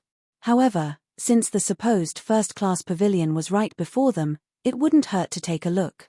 Besides, he could also try asking about the metal humanoid there. Walking past row after row of stores, it didn't take long before they stopped by a vast space with 3 gold words written on it. With just a look, Zhongxian could tell that the calligraphy had reached an extremely high level of artistic conception. To think that it would be an art piece of the 5th level, Zhongxian's eyes couldn't help but light up. He was a 3-star painter, so he had an in-depth knowledge of calligraphy and painting. The 3 large words First Class Pavilion might seem simple on the surface, but the words were written with forceful and flowy strokes, giving a feeling as though the words would leap out at any moment, just like an ascending flood dragon. It was clear that the words were anything but simple, and it had already reached the 5th level of painting. At this kind of level, the words had already reached the level of spirit creation. Even if one were to look at it for an extended period of time, not only would one not feel fatigued, one would even feel refreshed and revitalized. Just these 3 words were probably worth a huge fortune already. As expected of the number 1 store in the appraiser hall, its scale sure wasn't anything that the other stores could match up to. Walking into the store, Zhongxian saw several people strolling about the displays. Some of the customers dressed in appraiser robes were staring fixedly at the treasures before them with a tranced look. All occupations were enjoyable when one could immerse oneself into it. Appraising was the same as well. Some of the most exquisite masterpieces were at a quality such that even the greatest craftsmen and blacksmiths could only create one in their entire lives. It was practically impossible to replicate it, and these were the treasures that left countless appraisers awed when they examined them. "Welcome, may I know what you are looking for? I can guide you around if you need," offered an attendant as he walked over. "There's no need for that, we'll just take a casual look." Zhongxian shook his hands. Then, he walked over to the various treasures displayed on the shelves. They were indeed much more valuable than the artifacts seen below. All of the items carried a powerful aura, and they seemed to resonate with the spiritual energy in the air. Even without the eye of insight, it was apparent with a look that they were of great value. Upon seeing that Zhongxian's gaze was on a Kai, 3 centimeters, large cauldron, the attendant immediately walked forward and introduced, "This is the divine copper cauldron. If you were to put spirit stones inside, it would automatically refine and cleanse it, making it easier to absorb the spiritual energy within it. Using this object, your speed of cultivation can be heightened by 10%. As for this, it's the 9 Dragons Cauldron. Every single mouth of the cauldron harnesses a surge of sword qi, making it a formidable weapon when it's activated. Even a Zongsha realm pinnacle expert would be killed swiftly before it." Upon hearing the introduction, Zhongxian nodded his head in awe. Honestly speaking, all of these items were truly worthy of being classified as treasures. If placed in any of the Tier 1 kingdoms, it could become a national weapon to deter aggressors. But after taking a look at the price, Zhongxian couldn't help but smile bitterly. None of these items were cheap. Putting everything aside, just the divine copper cauldron was already worth 200 spirit stones, and the 9 Dragons Cauldron was priced at 320 spirit stone. Even a Tier 1 kingdom would be unable to fork out such a sum. Even if it was Shenyuan Kingdom, its finances would probably suffer greatly for many years if it were to purchase it. This is the appraisal authentication certificate. Regardless of whether it was the divine copper cauldron of the Nine Dragons cauldron, there was a carved jade at its bottom which detailed the name of an appraiser, his evaluation, as well as his signature. Yes, most of the treasures of our first-class pavilion will go through the hands of appraisers to have them authenticated. We will never deceive our customers, the attendant said proudly.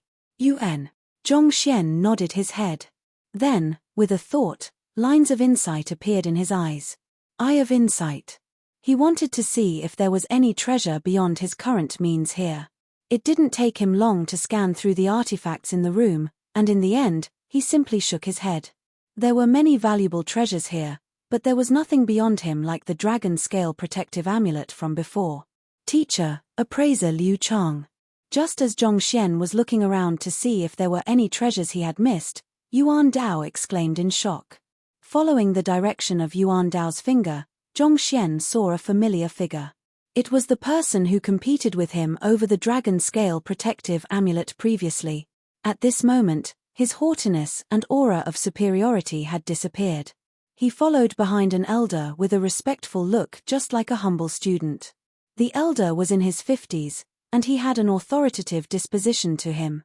With a single glance, it was clear that he was a person who had been on a powerful position for a long period of time. Right in front of the duo was an average-sized plant with a purple flower on top. Amidst the petals, faint yellow veins could be seen, and it exuded a faint fragrance which left one in a tranquil state upon being breathed in. On top of treasures, the first-class pavilion also dealt in some of the rarer medicinal herbs. Ashen stems, slightly yellow leaves, petals divided by yellow veins. Could this be spirit calming grass? After a moment of hesitation, Zhao Feiwu asked. This Gongzi indeed has good eyes. That's indeed spirit calming grass. This is the only stalk within the entire Myriad Kingdom Alliance, and our first-class pavilion bought it at an exorbitant price. It's said to be exceptionally useful in nourishing one's soul, and rumor has it that it can even wake a dormant soul. The attendant chuckled. Wake a dormant soul? Hearing those words, Zhongxian's eyebrows shot up, and unknowingly, his fists clenched tightly together. Chapter 452. Purchasing a herb at an inexpensive price. However, he quickly shook his head with a bitter smile. Zhongxian had stumbled across the spirit-calming grass in one of the books he had read, and its main function was to calm one's spirit, allowing one to enter the state of heart of tranquil water more easily. It didn't have the effect of waking a dormant soul. Otherwise, given Zhongxian's understanding of herbs, he wouldn't be at a loss over the matter. Wake a person's soul? That's impossible. Zhao Feiwu frowned. She had read many books regarding medicinal herbs as well, and she knew that the effects of this herb weren't as exaggerated as the attendant put it out to be. Normal spirit-calming grass indeed doesn't have that effect, but this one is different. It's the Emperor spirit-calming grass, and it grows by consuming the spiritual energy within spirit stones. As such, its properties have been enhanced to the point that it's highly effective even for transcendent mortal experts. Upon speaking of this stalk of grass, the attendant's eyes began to glow. Consuming spiritual energy within spirit stones? It's fed using spirit stones? Correct. From its germination, it's placed within a unique formation which extracts the purest spiritual energy contained within a spirit stone to provide the required energy for the spirit-calming grass's growth. And to grow to such a size, this spirit-calming grass has probably consumed over 100 pieces of spirit stones. Considering the manpower and resources required to groom this herb, it's definitely an invaluable treasure, the attendant explained. Zhongxian was taken aback. 100 spirit stones just to groom a stalk of grass. Even Zhongxian had yet to expend so many spirit stones in his cultivation. To think that a single stalk of grass would be treated even better than him. It was truly the case of a human being beneath a stalk of grass. Indeed. Due to the great care showered upon it during its growth, its property has been enhanced greatly, granting it immense effects on one's soul, the attendant said. Even though Zhongxian was surprised, he didn't take the attendant's words at face value. Instead, he activated his eye of insight and took a closer look. He had to determine for himself whether this stalk of grass was truly effective on dormant souls. Soon, his eyes lit up. Even though the medicinal herb was expensive, it wasn't beyond Zhongxian's current cultivation realm yet. According to the information reflected in the Eye of Insight, it was really useful toward dormant souls. However, unlike what the attendant said, it couldn't wake dormant souls. Instead, it simply stabilized it, preventing it from dissipating. Even though dormant souls were known to be souls that were sleeping, in truth, they were just too weak to be woken up. It was just like how a severely ill patient was too weak to get up from his bed. The great impact that Lu Chong's body suffered back then had caused his soul to dissipate. Even though Zhongxian had saved him swiftly, the other party still suffered great damage, and the strength of his soul was less than 1/100th of what it was previously. As such, it was unable to sustain the functions of his body, resulting in his coma. Even though this spirit-calming grass didn't have the ability to wake Lu Chong up, it could stabilize his soul and even strengthen it slowly. I must get it. Zhongxian had no idea how he could wake Lu Chong up at this point, but one thing he was certain was that he couldn't allow his soul to grow weaker and weaker. Since he had stumbled across this spirit-calming grass, he mustn't allow it to pass him by. After a moment of hesitation, Zhongxian turned to the attendant and asked, "This. How much does it cost?" This stalk of spirit-calming grass is one of the most expensive treasures in our first-class pavilion. It's priced at 500 spirit stones, the attendant said. 500. Zhongxian's body shook.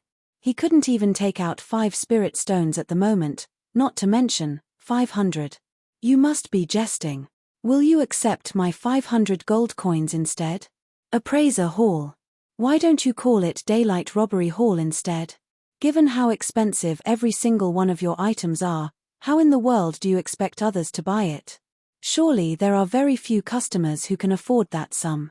Just as Zhongxian was considering how he could lower the price to 500 gold coins and take it down, a deep voice sounded in front of him. "All right, I'll be taking that spirit-calming grass. Also, help me wrap up the verdant bamboo, deep accruing grass, yin-yang umbrella that I've just browsed through as well." Lifting his head, Zhongxian saw that the one who had just spoken was the elder who came in along with appraiser Liu Chang. It seemed as though in the other party's view, 500 spirit stones were no different from 500 gold coins. Sure. Upon hearing the other party's words, the attendant serving the elder hurriedly took the various items that the elder pointed out excitedly. The more the customer buys, the greater the commission of the attendant. "I apologize, but it's already sold. Customer, why don't you continue browsing around to see if there's anything that would interest you?" The attendant who tagged along with Zhongxian shook his head in disappointment upon seeing that the spirit-calming grass had been taken away. "There's no need for me to look any further, I want this herb." There was nothing else in this store that caught Zhongxian's eyes. As such, he walked forward and said, "Wait a moment. It can't be that you're still interested in the spirit-calming herb?" Seeing Zhongxian rushing forward and shouting "Wait a moment," the attendant beside him leaped in fright. The other party had already said that he was taking it. If you were to insist on taking it away at this point, it'll be no different from theft. But more importantly, do you know who the other party is? To rush over despite not knowing who the other party is, aren't you being too reckless? Zhongxian's voice was bright and clear, and he immediately caught the notice of the elder and the others around him. Upon seeing Zhongxian, appraiser Liu Chang began glaring at the other party. He had just attempted to claim the item that the other party was buying. Could the other party be holding a grudge, so he wanted to do the same as well? "What are you up to?" Thus, appraiser Liu Chang stepped in front and blocked Zhongxian's path. Since he couldn't be bothered with appraiser Liu Chang, Zhongxian turned to the elder and said, "I want this spirit-calming grass. We've already set our eyes on this herb, you should look for other items to buy." Appraiser Liu Chang waved his hands. "Even though you have set your eyes on it, you haven't paid for it yet, right? It's only natural for the good to go to the highest bidder. As long as the price I offer is higher than yours, I should be able to take it." Zhongxian replied appraiser Liu Chang calmly. "You." Appraiser Liu Chang's chest rose and fell rapidly, and he nearly erupted on the spot. Those words were extremely familiar to him. It was exactly what he said to the other party just a moment ago. It seemed like this fellow was really here to cause trouble. Otherwise, how could their words be identical? Zhao Feiwu and Jin Songhai exchanged glances and smiled bitterly. Zhong Xian indeed wasn't one to let anyone who crossed him get away easily. However, the elder didn't look like someone who lacked money. It would be no easy feat to purchase the item he had set his eyes upon. What is your offer then? Just to let you know, we're purchasing this spirit-calming grass for 500 spirit stones. Suppressing his fury, appraiser Liu Chang harumphed. The fellow before had to hesitate even before a measly sum of 15 spirit stones, so it was almost certain that he didn't have much money. To outbid them on this medicinal herb and take it away was surely impossible for him. Can you give this spirit-calming grass away to me? Zhong Xian turned to the elder and asked. Even though appraiser Liu Chang's standing was high, he acted subserviently before this elder.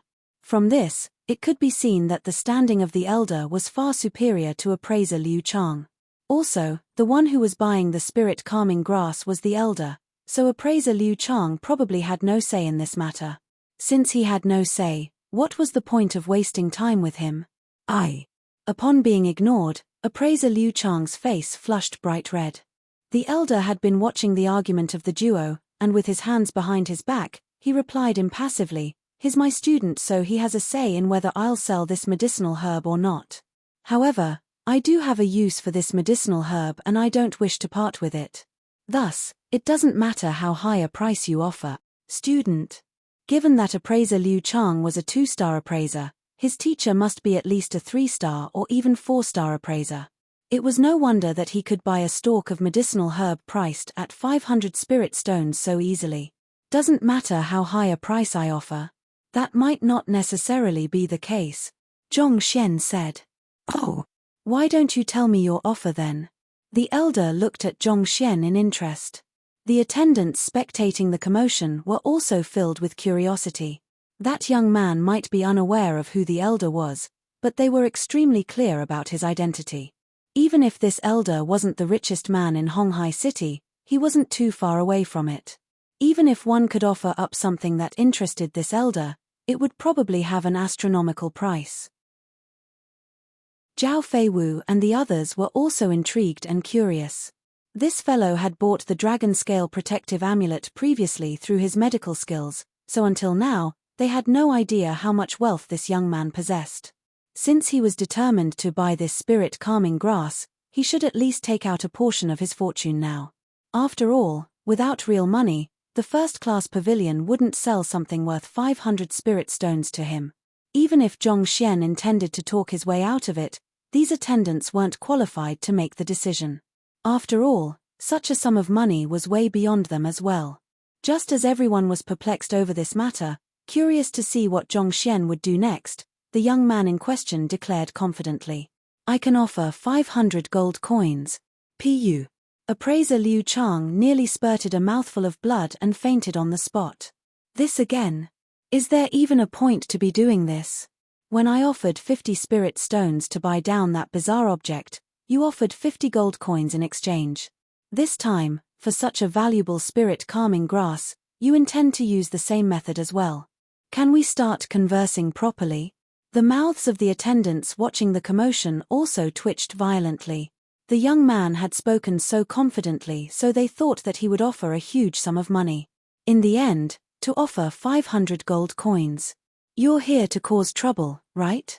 The attendant who had been waiting on Zhong Xian ever since his entry felt so embarrassed that he wanted to find a pit to bury himself in. He thought that Zhong Xian would really be able to offer a price that no one could match up with, but to think that it was this. Cough cough. Even if you don't have sufficient money, you shouldn't offer something that can't even buy you a handful of dirt. Just as the crowd was about to faint from the ridiculousness of the situation, Zhao Feiwu slapped her forehead and said, "Elder Jin, prepare to make a move. I'm afraid that if we don't protect him, he might end up being pummeled to death." Yes. Jin Songhai nodded as he secretly propelled the zhenqi in his body, preparing himself to make a move at any moment. He shared the same sentiments as Gongzi. This elder was clearly of high standing, and to provoke such a person as well, Zhongxian was truly arrogant. In fact, he found it a miracle that the other party could survive until now given his character.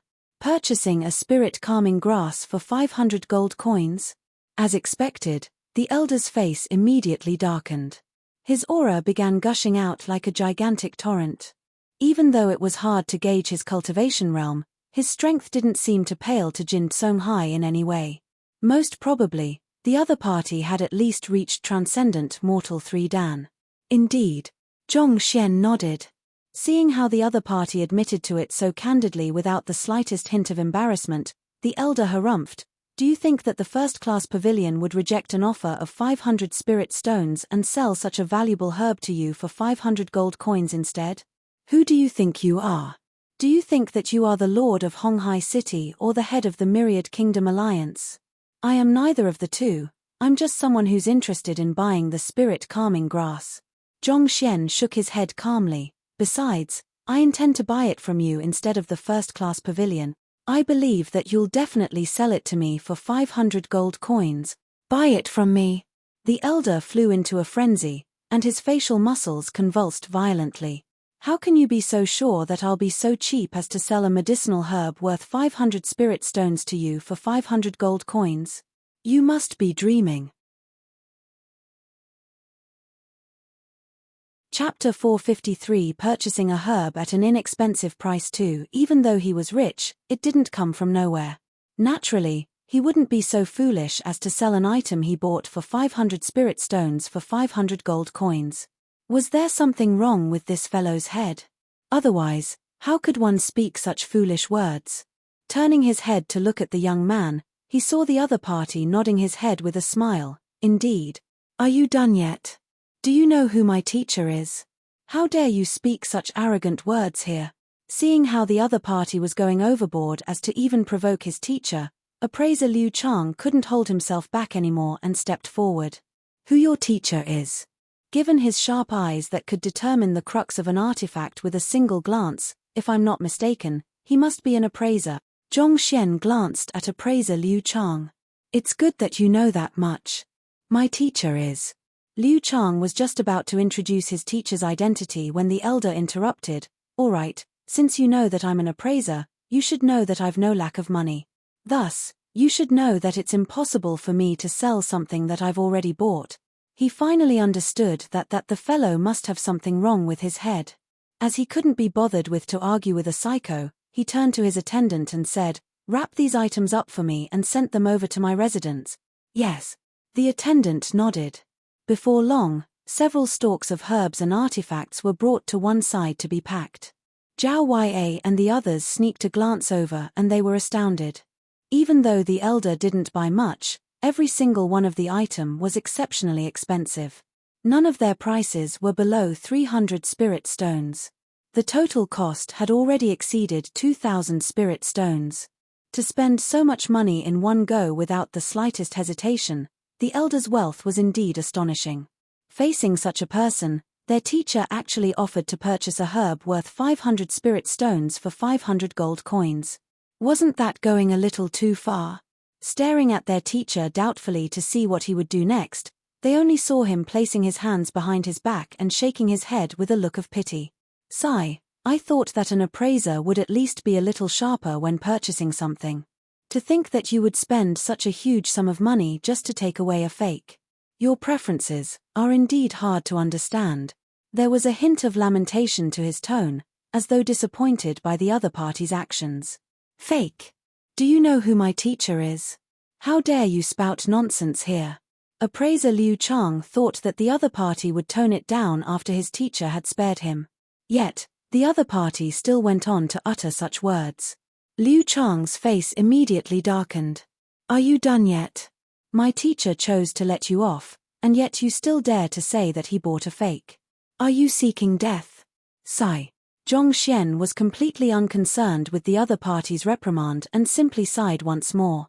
Shaking his head, he continued, "It's one thing for one's eyes to be bad, but to refuse to admit to it as well.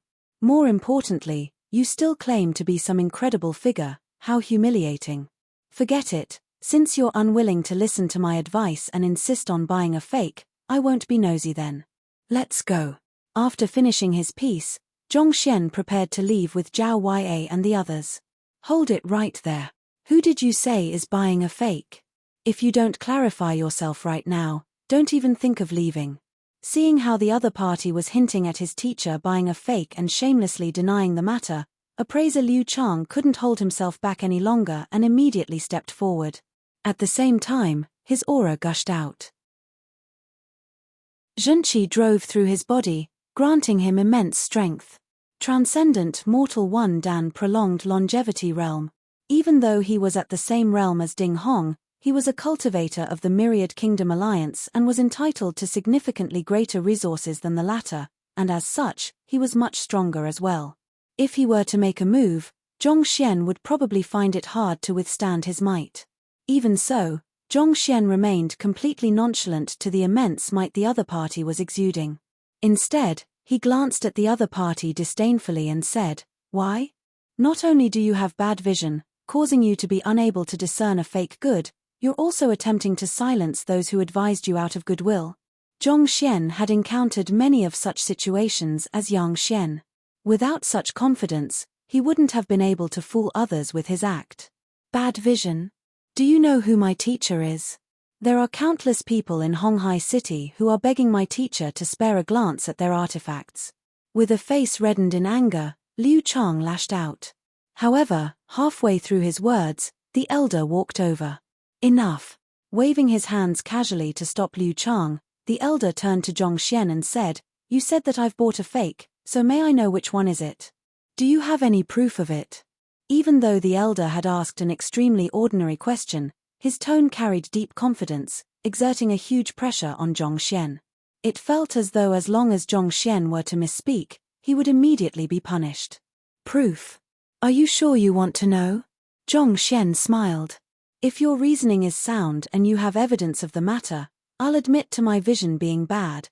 However, if it ends up that you're only spouting rubbish to gain the attention of others, I can overlook it, but I'm afraid that Liu Chang might not share my sentiment." The elder's tone was filled with authority. As an appraiser, being accused of making a flawed judgment was a huge matter. If the other party was truly speaking nonsense, even if he didn't make a move, his student, Liu Chang, also wouldn't let the other party off. This fellow sure knows how to cause trouble. Taking all of these into sight, Zhao Feiwu rolled her eyes. In her view, if Zhongxian really wanted the spirit-calming grass, he should just take out the money required for it. To make an enemy out of such a powerful figure for this was the most foolish decision one could make. Why must he cause trouble wherever he goes? Couldn't he learn how to stay still? If only he was willing to take out the money, wouldn't the matter be solved easily? If Zhongxian were to learn of the other party's thoughts, he would definitely burst into tears. "You are the daughter of the Alliance head, the princess of the empire. It's easy for you to say those words since you don't lack money. If I had the money too, do you think that I'd be so bored as to put my life at risk just to act cool? Spouting rubbish to gain the attention of others? You're thinking too much into it." Shaking his head, Zhongxian stepped forward and pointed at the pile of objects that the elder had just bought. "This verdant bamboo is something that you have just bought, right?" "Indeed. Teacher spent 300 spirit stones on buying this verdant bamboo. Just to let you know, it's the only one you'll find in the entire Honghai City." Liu Chang sneered coldly. "Why, do you think that there's a problem with it? The item was right there and there was a label beneath it. There was nothing to deny about it. Besides, Liu Chang didn't think that there was a problem with this object either. He had also taken a close look at that item and verified that there was no problem with it." Ignoring the other party's words, Zhongxian circled around the bamboo, touched it with the tip of his finger, and as though having confirmed something, he smiled and asked, "May I know what the properties of the verdant bamboo are and what do you intend to do with this medicinal herb?" The verdant bamboo is a unique spirit medicine. Its leaves are the main ingredient to forging verdant crystalline pills. This pill can nurture a heart of crystal within one to dispel one's inner demons, thus putting one in a state of calmness. It's exceptionally useful to transcendent mortal 3 Dan Yin-Yang realm experts. As for the stem, it's extremely tough and it can be used to forge the spirit weapons, verdant bow, and piercing arrows. The verdant bow is a spirit low-tier weapon, and when paired with the piercing arrows, it can easily pierce through one's body. Due to the extreme speed of arrow when the two are paired together, it's capable of killing one without even leaving behind a wound. It's one of the weapons that transcendent mortal experts are willing to fork out an exorbitant sum to buy. And of course, it has one last method of utilization: it can be used as a formation core. However, this property is significantly weaker than the former two, and it's not worth mentioning at all. Stroking his beard, the elderly spoke impassively. His composed voice was tinged with confidence as he revealed his broad knowledge on the matter. Most people knew that the verdant bamboo was valuable, but very few were aware of its uses. It was only because of his identity as an appraiser that he knew a thing or two about it. Otherwise, he wouldn't have spent a hulking sum of 300 spirit stones to purchase it. Indeed, most people only know that the leaves of the verdant bamboo can be forged into a pill. Very few know that it can be forged into a bow, arrow, and serve as a formation core as well. It's impressive that you know all of these. After praising the other party, Zhongshen's lips curled up and he continued on. Since you know the various functions of the verdant bamboo, may I know if you're using it to lay out a formation, forge a bow and arrows, or forge a pill? Given that the stem and the leaves came from the same origin, the medicinal properties of the leaves could be best brought out if the stem was used as fuel for the pill forging process. On the other hand, for the forging of the bow and arrow, the verdant bamboo would have to be nourished in a unique medicinal fluid when it's still in its freshest state. However, if one were to do so, the leaves would be mixed in with impurities, rendering it useless. And similarly, if the verdant bamboo was used as a formation core, one would have to carve inscriptions on it. This would damage the leaves and bamboos, rendering it unusable for any other purpose.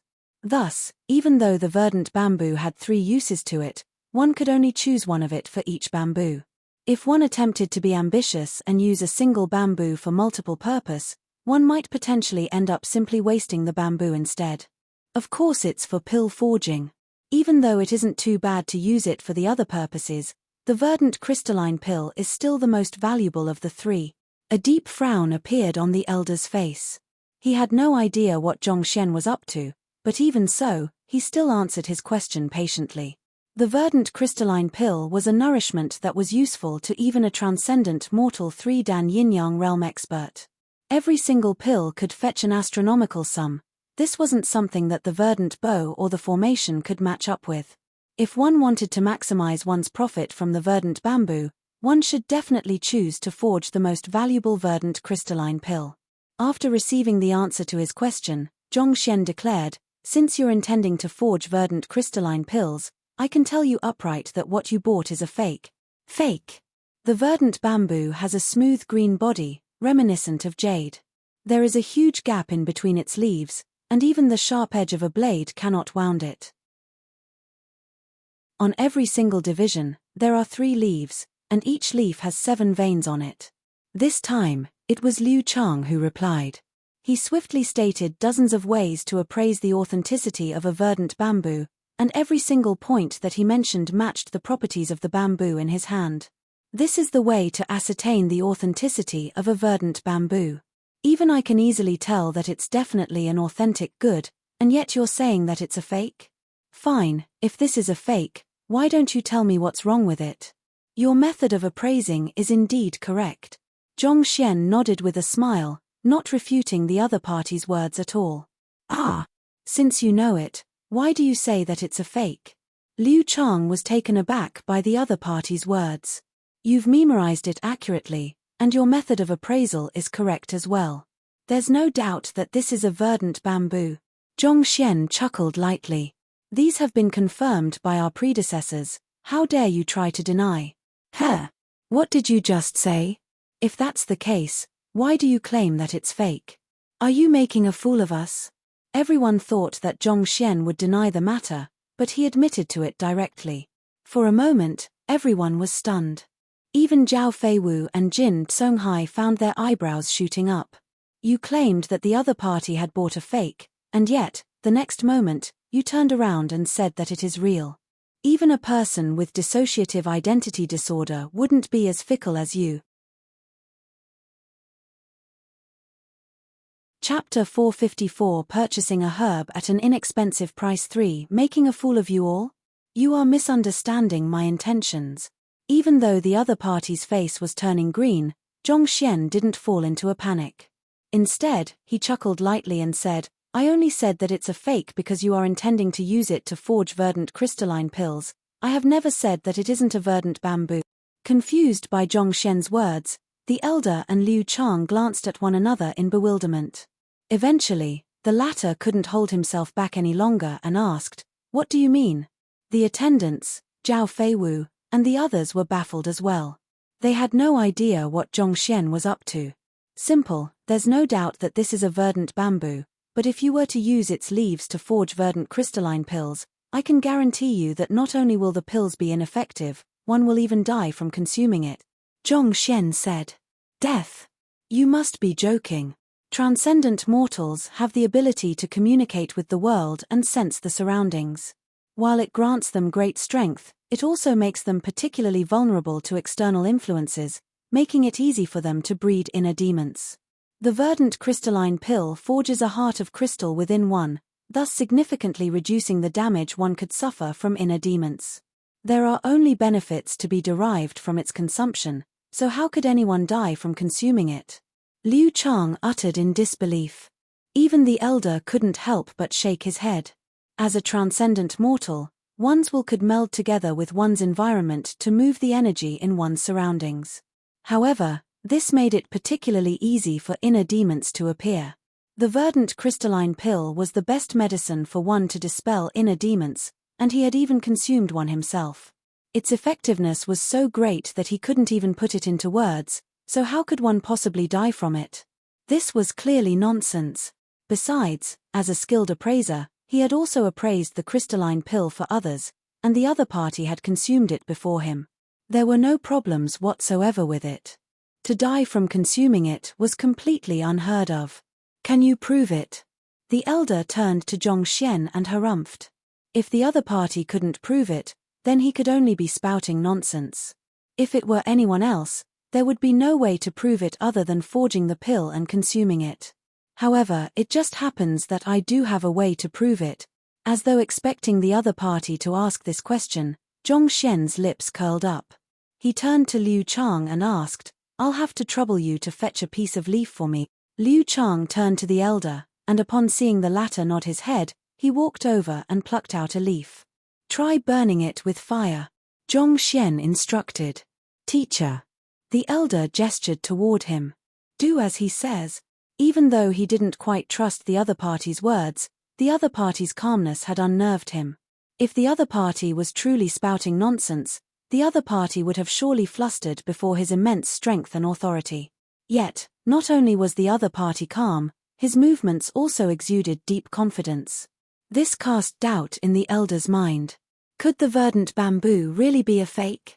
But that's impossible. He had specially examined it several times, and regardless of whether it was its stem, leaves, aura, the degree of hardness, there were no problems whatsoever. Yes. Upon receiving his teacher's consent, Liu Chang nodded and took out an ignitable fire roll. Then, he turned to Zhongxian and harumphed coldly, this single leaf is worth at least dozens of spirit stones.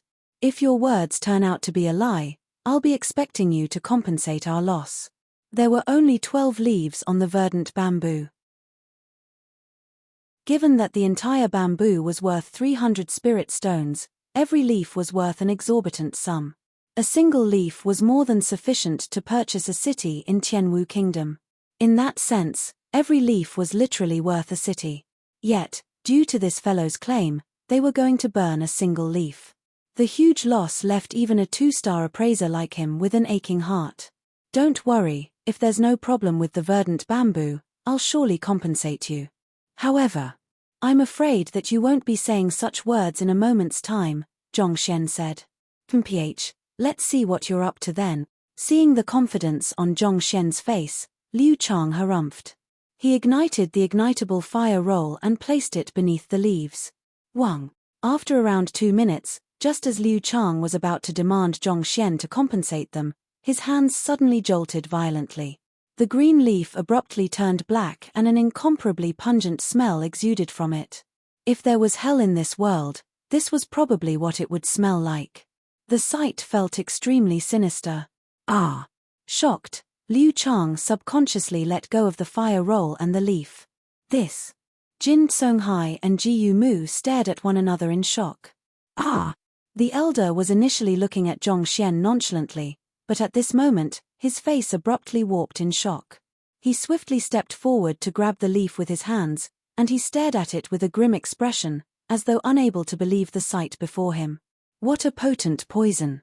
If this were infused into the verdant crystalline pill, not only would it not dispel one's inner demons, it would even seep into one's zhenqi, assault one's internal organs, causing one to die on the spot. As he spoke, cold sweat trickled down his forehead. If the other party hadn't said anything at all and he'd taken the verdant bamboo back to have it forged into verdant crystalline pills, many people would have died. At the same time, his reputation would be completely ruined. On top of that, he was intending to consume one himself to try for a breakthrough into a higher realm. If he were to really eat it, putting aside his reputation and his standing, even his life would be gone. What's the meaning of this? The elder couldn't maintain his calmness any longer. He turned to look at the attendant with an incredibly awful complexion. Dang Lang. Liu Chang's face was also incomparably dark. With a flick of his wrist, he drew his sword and pointed it toward the attendant, threatening to kill the latter as soon as the slightest bit of nonsense was uttered from his mouth. If it were just a fake, they could only blame themselves for the lack of acuity in their judgment. However, it was clear that someone had laced the leaves of the verdant bamboo with lethal poison. From the start to the end, that young man had only moved his mouth, and only the attendant had come into contact with it. Who else could the culprit be if not him? Ah! Hall Master Sai, please spare me. I'm just an attendant, I've no idea what's going on. Besides, how could I possibly obtain poison of such high grade that even you're unable to perceive it? The attendant's knee immediately caved in, and he hurriedly kowtowed non-stop, pleading for the other party to spare him. Other people might not know this elder's identity and the authority he wielded, but he was well aware of it. To that elder, killing him was no different from killing an ant. Thus, not daring to hesitate in the least, he immediately kneeled down and admitted his fault. All right, he's indeed unaware of it. Recovering from his shock, the elder realized that he had also blamed the attendant erroneously. Thus, he gestured for Liu Chang to sheath his sword. Given the lethality and inconspicuous nature of the poison hidden within the verdant bamboo, it must be at least a grade 4 poison. In other words, the one who poisoned the verdant bamboo was most probably at least a 4-star poison master. How could a person of that standing be willing to serve as a mere attendant in the first-class pavilion? Besides, if the other party truly wanted to make a move on him, given how his guard was down just now, there was no need for him to go through so much trouble. After all, he might not necessarily buy the verdant bamboo. Thus, the hypothesis that the other party had poisoned the verdant bamboo in advance to harm him didn't seem to hold. Liu Chang sheathed his sword, but he still maintained an air of hostility. The medicinal herb that his teacher bought was actually laced with lethal poison. If news were to spread, his teacher would be in great trouble. To successfully lace a medicinal herb within the first-class pavilion with poison, who in the world could it be? And what did he hope to achieve from this? Little brother, thank you for your help. The elder turned to Zhongxian once more, and this time, instead of disdain and coldness, his gaze was filled with commendation and respect. Even he was unable to discern any problem with this verdant bamboo. Yet, the other party was able to determine that there was a problem with it without even getting close to it. His eye of discernment was way too fearsome. Most probably, the other party's appraising ability was even higher than his. Fearsome. Now, it's been proved that the verdant bamboo is a fake, right? Zhongxian glanced at the elder. Yes. It's a fake. After a moment of hesitation, the elder nodded. The main purpose of a verdant bamboo was to forge it into a pill to supplement one's cultivation. Yet, this stalk would kill the one who ingests it. In that sense, It could indeed be considered a fake. Actually, you need not blame him nor the first-class pavilion. They weren't the ones who laced the verdant bamboo with poison. In fact, it wasn't the doing of a human at all. Placing his hands behind his back, Zhongxian lifted his head slightly and spoke with composure. It wasn't the doing of a human? The elder was bewildered. Even Jin Songhai and Ji Mu couldn't help but turn their gazes over. Other people might not know too much about poison, but the two of them were true poison masters. They had grown up alongside poison, and they possessed broad knowledge in the field. The poison contained in the verdant bamboo was extremely bizarre. It had already melded within the veins of the leaves, making it extremely difficult to be noticed. On top of that, the poison was exceptionally potent such that it could even kill a transcendent mortal 3-dan expert easily. All evidence pointed to it being the doing of a 4-star poison master.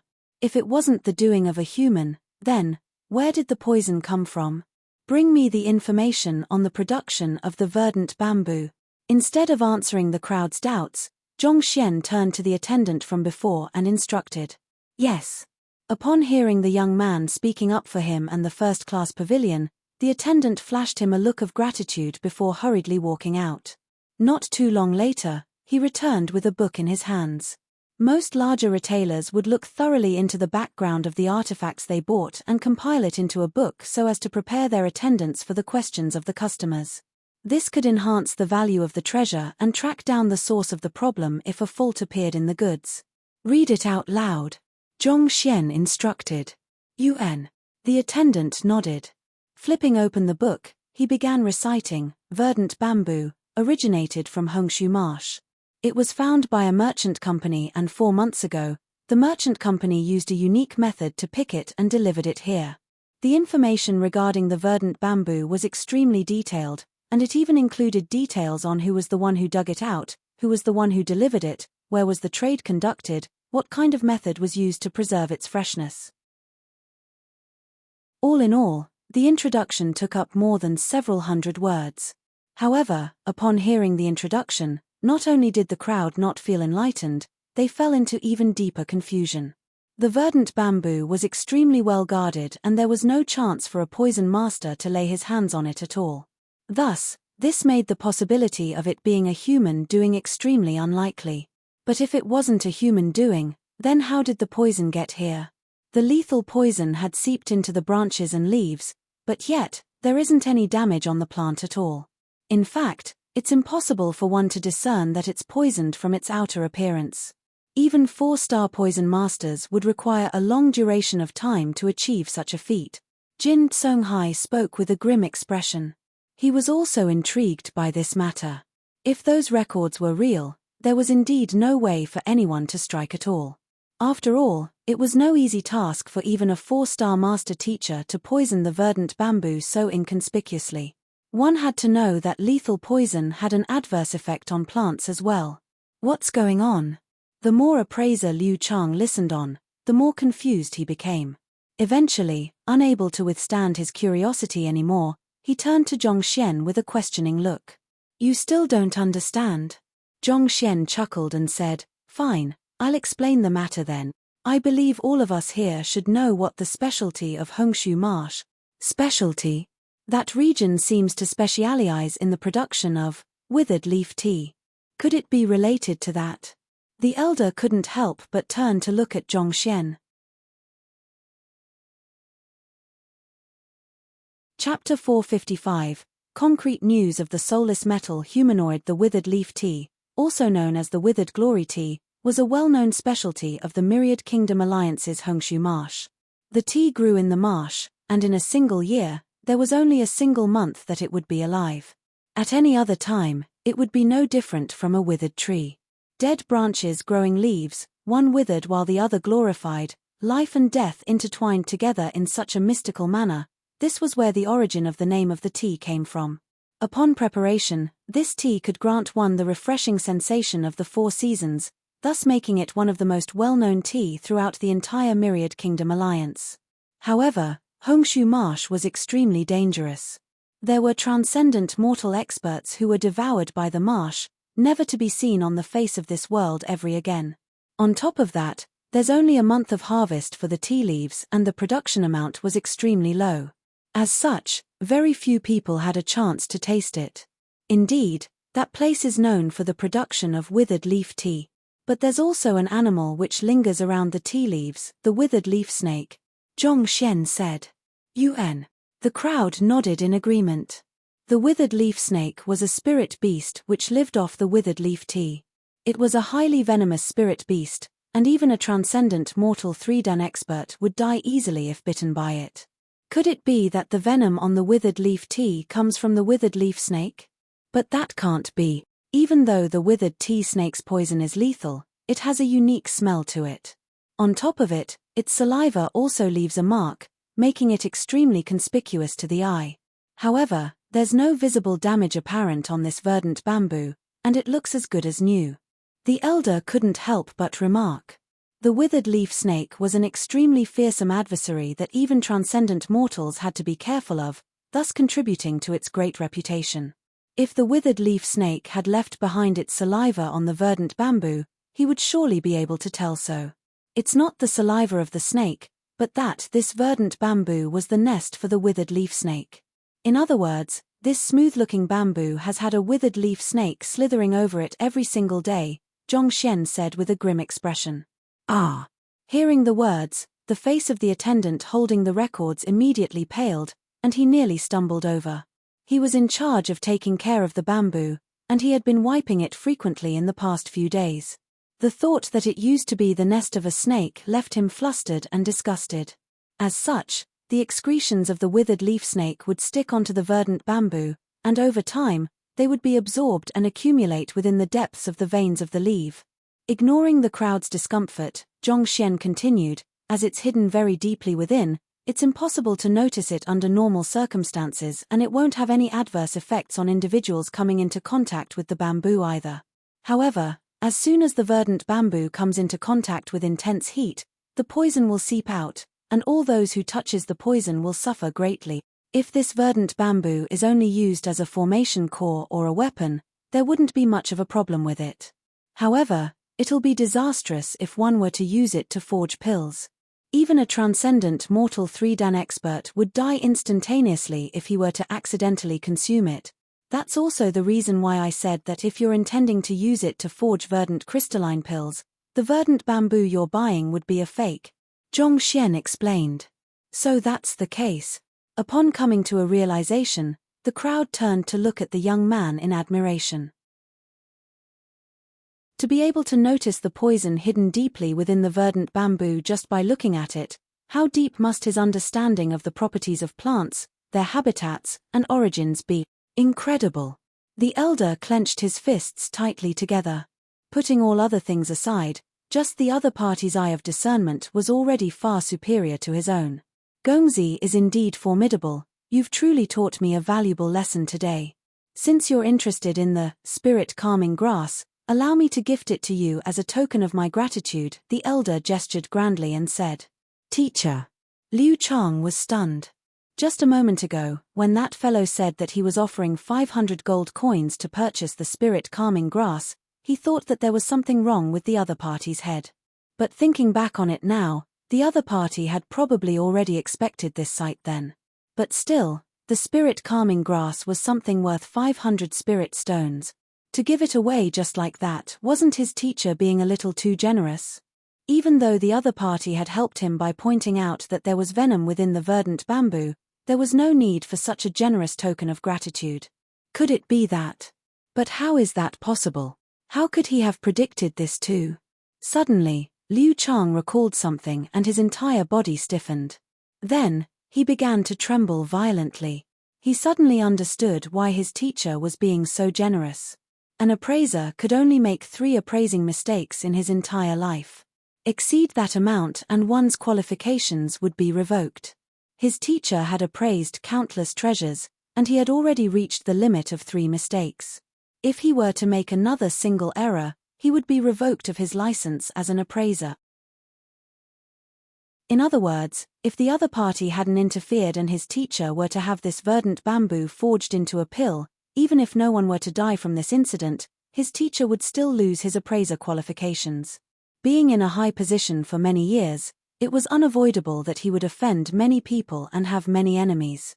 If he lost the protection of his identity, his enemies could potentially come straight for him. In other words, the other party had saved his teacher's life. Putting aside the spirit-calming grass, even if it was something even more valuable than that, his teacher would probably give it to him willingly. But the matter regarding his teacher reaching the limit of 3 appraising errors was only known among his teacher's close friends and kin. How did this fellow find out about it? And if he didn't know about it, how could he be so sure that his teacher would give the spirit-calming grass to him out of gratitude?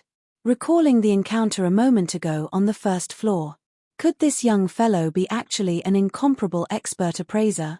As such a thought flashed across Liu Chang's mind, he hurriedly turned to look at the young man in an attempt to confirm his evaluation, only to see the young man reply with a righteous look, "How can I accept such a valuable present as a gift? Sun Qiong, pass this senior 500 gold coins. We have to pay the sum that we agreed on so that this elder doesn't make a loss." Pu. It was just a moment ago that Liu Chang thought that the other party was an expert, but upon hearing those words, Liu Chang's body swayed violently and he nearly spurted a mouthful of blood. The heck? To speak such shameless words so brazenly, where is your dignity? What was the difference between 500 gold coins and not paying at all? Was this how an expert should behave? Hurriedly turning to look at his teacher, he saw his teacher wobbling unstably on his feet, and it seemed as though blood was welling up in his chest. His entire face steeled in frustration. "Gongzi, this is my heartfelt gratitude. There's really no need for money. Elder, there's no need to be so courteous with me," the young man insisted. 500 gold coins is still within my means, Liu Chang. Any trash that you pick up from a battlefield would be worth that much money. Of course it is within your means. Knowing that he would definitely die of frustration if they were to continue quarreling on this matter, the elder chose to accept the gold coins. "I see that Gongzi seems to be well versed in appraising as well. May I know who is your teacher? Could he be an appraiser as well?" Liu Chang immediately became more attentive. Given how the other party was able to discover a problem, which even his teacher couldn't notice, his mastery in appraising had reached an incredible level. Such a capable young individual must have a peerless expert behind him. He was curious to know which Grandmaster Zhong Xian's teacher was. "Our young master is Master Teacher Zhong Xian, and his teacher is Master Teacher Yang Xian." Sun Qiong stepped forward and introduced proudly. "Master Teacher." The elder froze for a moment before coming to realization. His respect for the other party deepened. On the other hand, Liu Chang leaped back in shock. If only he knew that the other party had this kind of identity, he wouldn't have dared to stand against him from the start. Even though an appraiser was one of the most lucrative occupations, it still couldn't match up to master teachers. It was just like a government official and a nouveau riche. No matter how wealthy one was, the level of influence and prestige the two wielded were worlds apart. On top of that, this appraising capability of this master teacher wasn't inferior to even that of his teacher. "I see. That explains your acute eye of discernment. Please do pardon me for my previous rudeness." After recovering from his momentary shock, the elder clasped his fist and said, "I am Sai Xiaoyu. I am unbefitting of the address elder, so feel free to call me Brother Sai instead." The other party's appraising capability wasn't beneath him, and on top of that, he was a master teacher as well. The elder immediately thought of befriending the other party. "Sai Xiaoyu. Could you be Hall Master Sai of the Appraiser Hall?"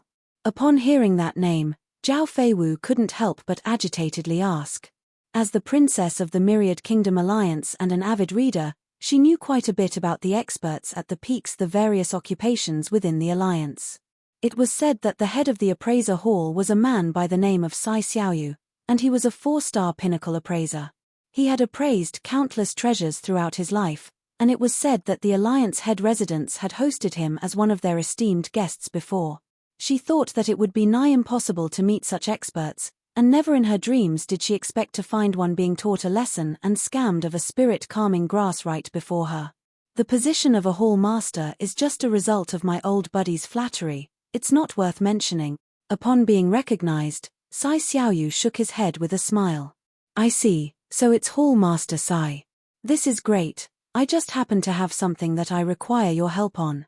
Upon learning of the other party's identity, Zhongxian's eyes lit up and he asked, I heard that a soulless metal humanoid has been found in Honghai City. May I know if the news is true, and if so, where it is? This was the main reason why he came to Honghai City. Since this person was the head of the appraiser hall, if the news was real, he would definitely be aware of it. Soulless metal humanoid? I see, Brother Zhong is here for that. Hall Master Sai chuckled upon coming to a realization. The rumors are true, and it is currently in the appraiser hall right now. The auction would be carried out tonight. Tonight? Zhongxian clenched his fists tightly together, and a troubled look slowly crept onto his face. It was already afternoon by the time the group arrived at Honghai City, and they spent quite a bit of time strolling around the appraiser hall as well. Judging from the current time, wasn't the auction about to start already?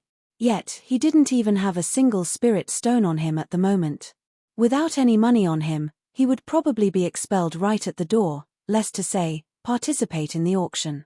One must know that it was a common procedure for larger auctions to demand an entrance fee so as to sieve out true buyers from the troublemakers.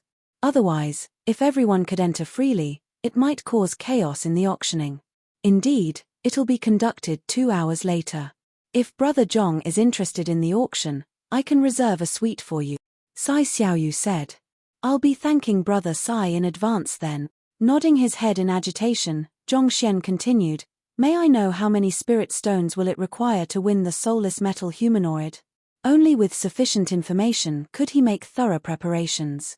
The soulless metal humanoid is something left behind by the soul oracles, so it's rather difficult to estimate its price. Our primary evaluation has priced it at 1,500 spirit stones, but considering the atmosphere in the auction, its final price will definitely be jacked up to at least 3,000 spirit stone. Sai Xiaoyu explained before turning to look at Zhongxian with a smile. Why? Is Brother Zhong interested in the matter? I am. It's just that. I'm a little short on funds. Zhongxian scratched his head awkwardly. Short on funds? Sai Xiaoyu chuckled. There's no need for worry about that. I have some savings of my own so I can lend some of it to you to make up for the amount you are lacking. May I know how much money are you short of? You're willing to lend some money to me? Great. Zhongxian gazed at Sai Xiaoyu in gratitude. I am still lacking 3,000 spirit stones. Can you lend the money to me? Sai Xiaoyu. Liu Chang. Everyone. Chapter 456. Harmonious stream of flowing goblets. 3,000 spirit stones should be sufficient for you to take down the soulless metal humanoid. To borrow so much money. Does that mean that you don't even have a single spirit stone on you? A dark line streaked across Zhao Feiwu and Jin Tsonghai's foreheads. It was no wonder why this fellow offered gold coins each time he tried to buy something. They thought that it was an eccentric quirk of an expert. But to think that there would be such a practical reason to it. To think of buying the soulless metal humanoid without any money on hand. Just the thought of it left them faint-headed. Cough cough. Sai Xiaoyu coughed. He nearly choked to death on the other party's words. Brother Zhongxian, this. Do you not have even a single spirit stone on you? That's right. Without any hesitation, Zhongxian nodded his head. He had only started with a total of 10 or so spirit stones, and he had used it all in the midst of the journey. As such, his pockets were completely empty at the moment. Even though he had almost 100 million gold coins in his storage ring, gold coins weren't really in use here. In a sense, it wasn't wrong to say that Zhongxian didn't have even a single cent on him. This. Not expecting the other party to reply so candidly, Sai Xiaoyu's face turned so red that it nearly oozed blood. In truth, it was only out of politeness that he offered to lend the other party money. After all, given the other party's capability, he was indeed a person worth befriending. Yet, the other party took it for real and asked for 3,000 at a single go. The heck? Even though he was the head of the appraiser hall, he didn't have that much money on him either. Furthermore, he had just spent 2,000 spirit stones and given away a stalk of spirit calming grass. Even if you wanted to exploit the rich, you should at least show some restraint. You don't have that much money. Never mind then. Is there any way to earn money swiftly in the appraiser hall? Seeing the other party's expression, Zhongxian immediately knew that the other party was surely unable to fork out this sum, and he shook his head in disappointment. In truth, he was only giving it a try. He didn't really think that the other party would be able to loan him this massive sum of money. Besides, the both of them had only just met. It would be bizarre if one was willing to lend such a huge sum to a stranger. A way to earn money swiftly. You wish to earn sufficient money now to join the auction 2 hours later to buy the soulless metal humanoid? Sai Xiaoyu and the crowd nearly spurted blood. That fellow sure knew how to dream. If it was that easy to earn spirit stones, he, as the head of the appraiser hall, wouldn't have to come over here to browse through the various artifacts in hopes of earning a profit. If there was truly such an easy way to earn spirit stones, he would have surely done it himself already. There was no reason to leave it for someone else. Yuan, I have to earn 3,000 spirit stones before the auction. Zhongxian nodded. If he didn't earn this sum of money within the next 2 hours, he would be unable to buy the soulless metal humanoid and thus miss the opportunity to wake Lu Chong up. There's truly no way around it. You also know it yourself, 3,000 spirit stones is a huge sum. Seeing that the other party was serious, Sai Xiaoyu shook his head helplessly. Appraisers mainly earned their money through the price difference from buying and selling treasures. Even for Sai Xiaoyu, it would take several years before he could save 3,000 spirit stones. Furthermore, it was assuming that he was lucky enough to stumble by cheap treasures and find suitable buyers.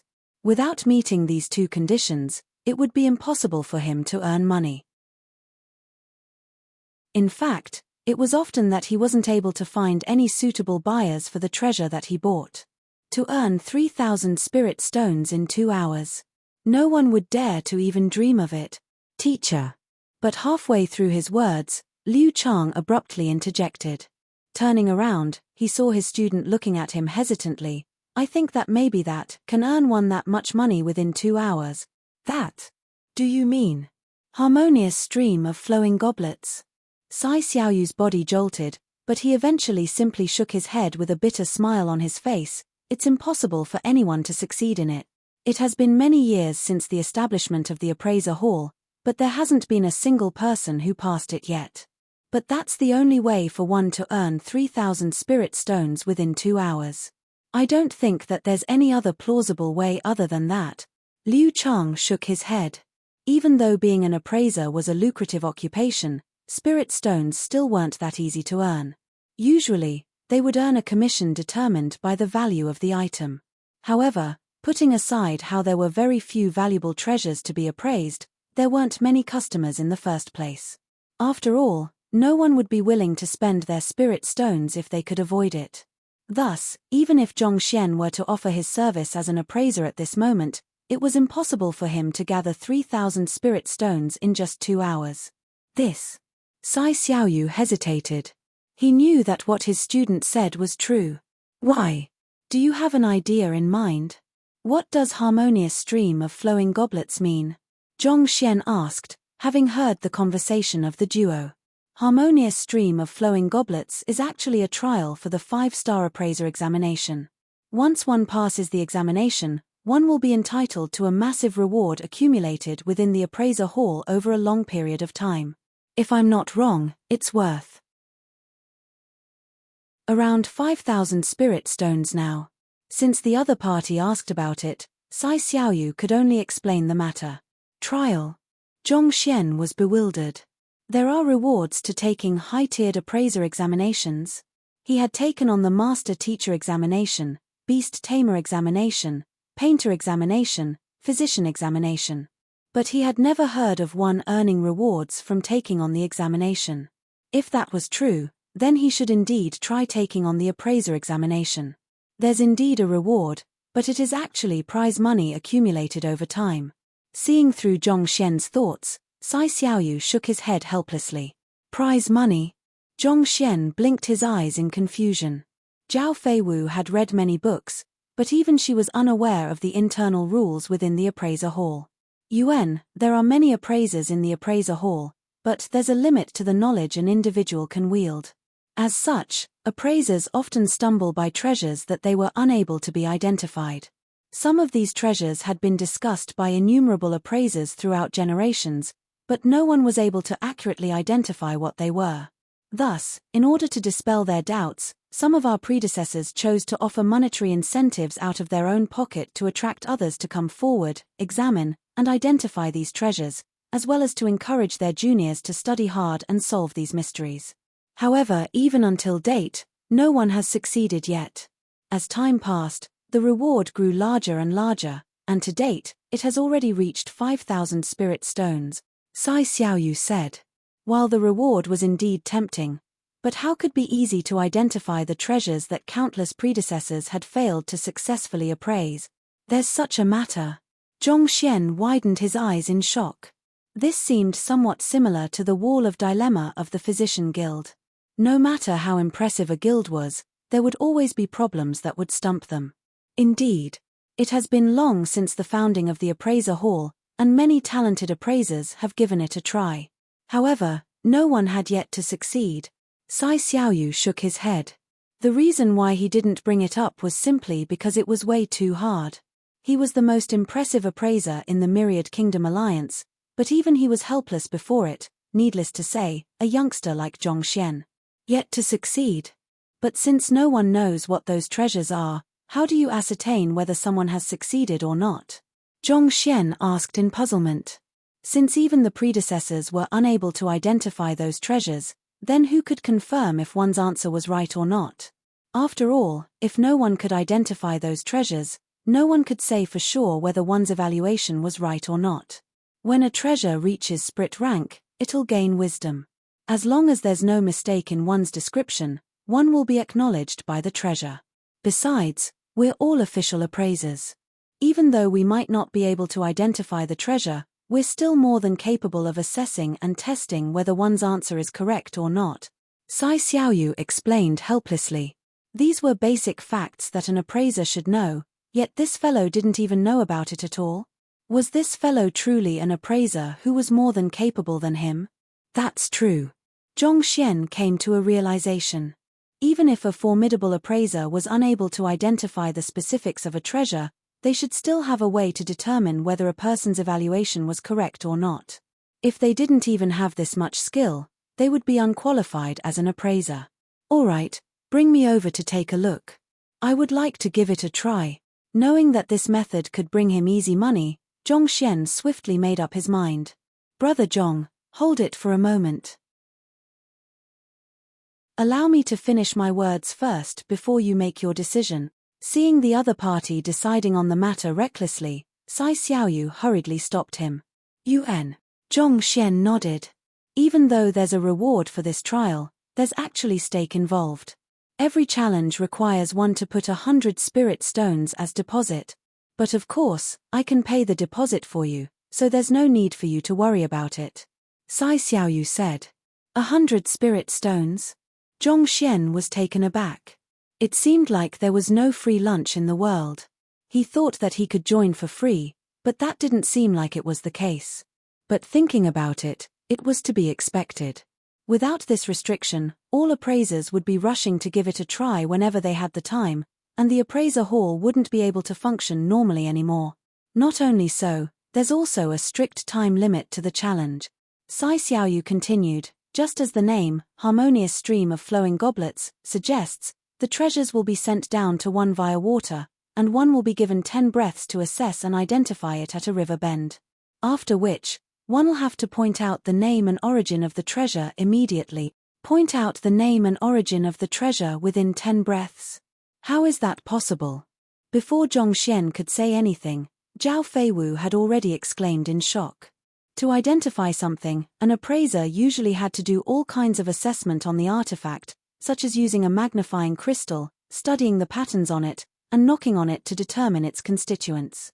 The identification of any treasure was a lengthy and troublesome process. Even if one was familiar with the item, one would have to confirm it multiple times before coming to an evaluation. Yet, to have to offer a correct answer in just 10 breaths, that was outright impossible.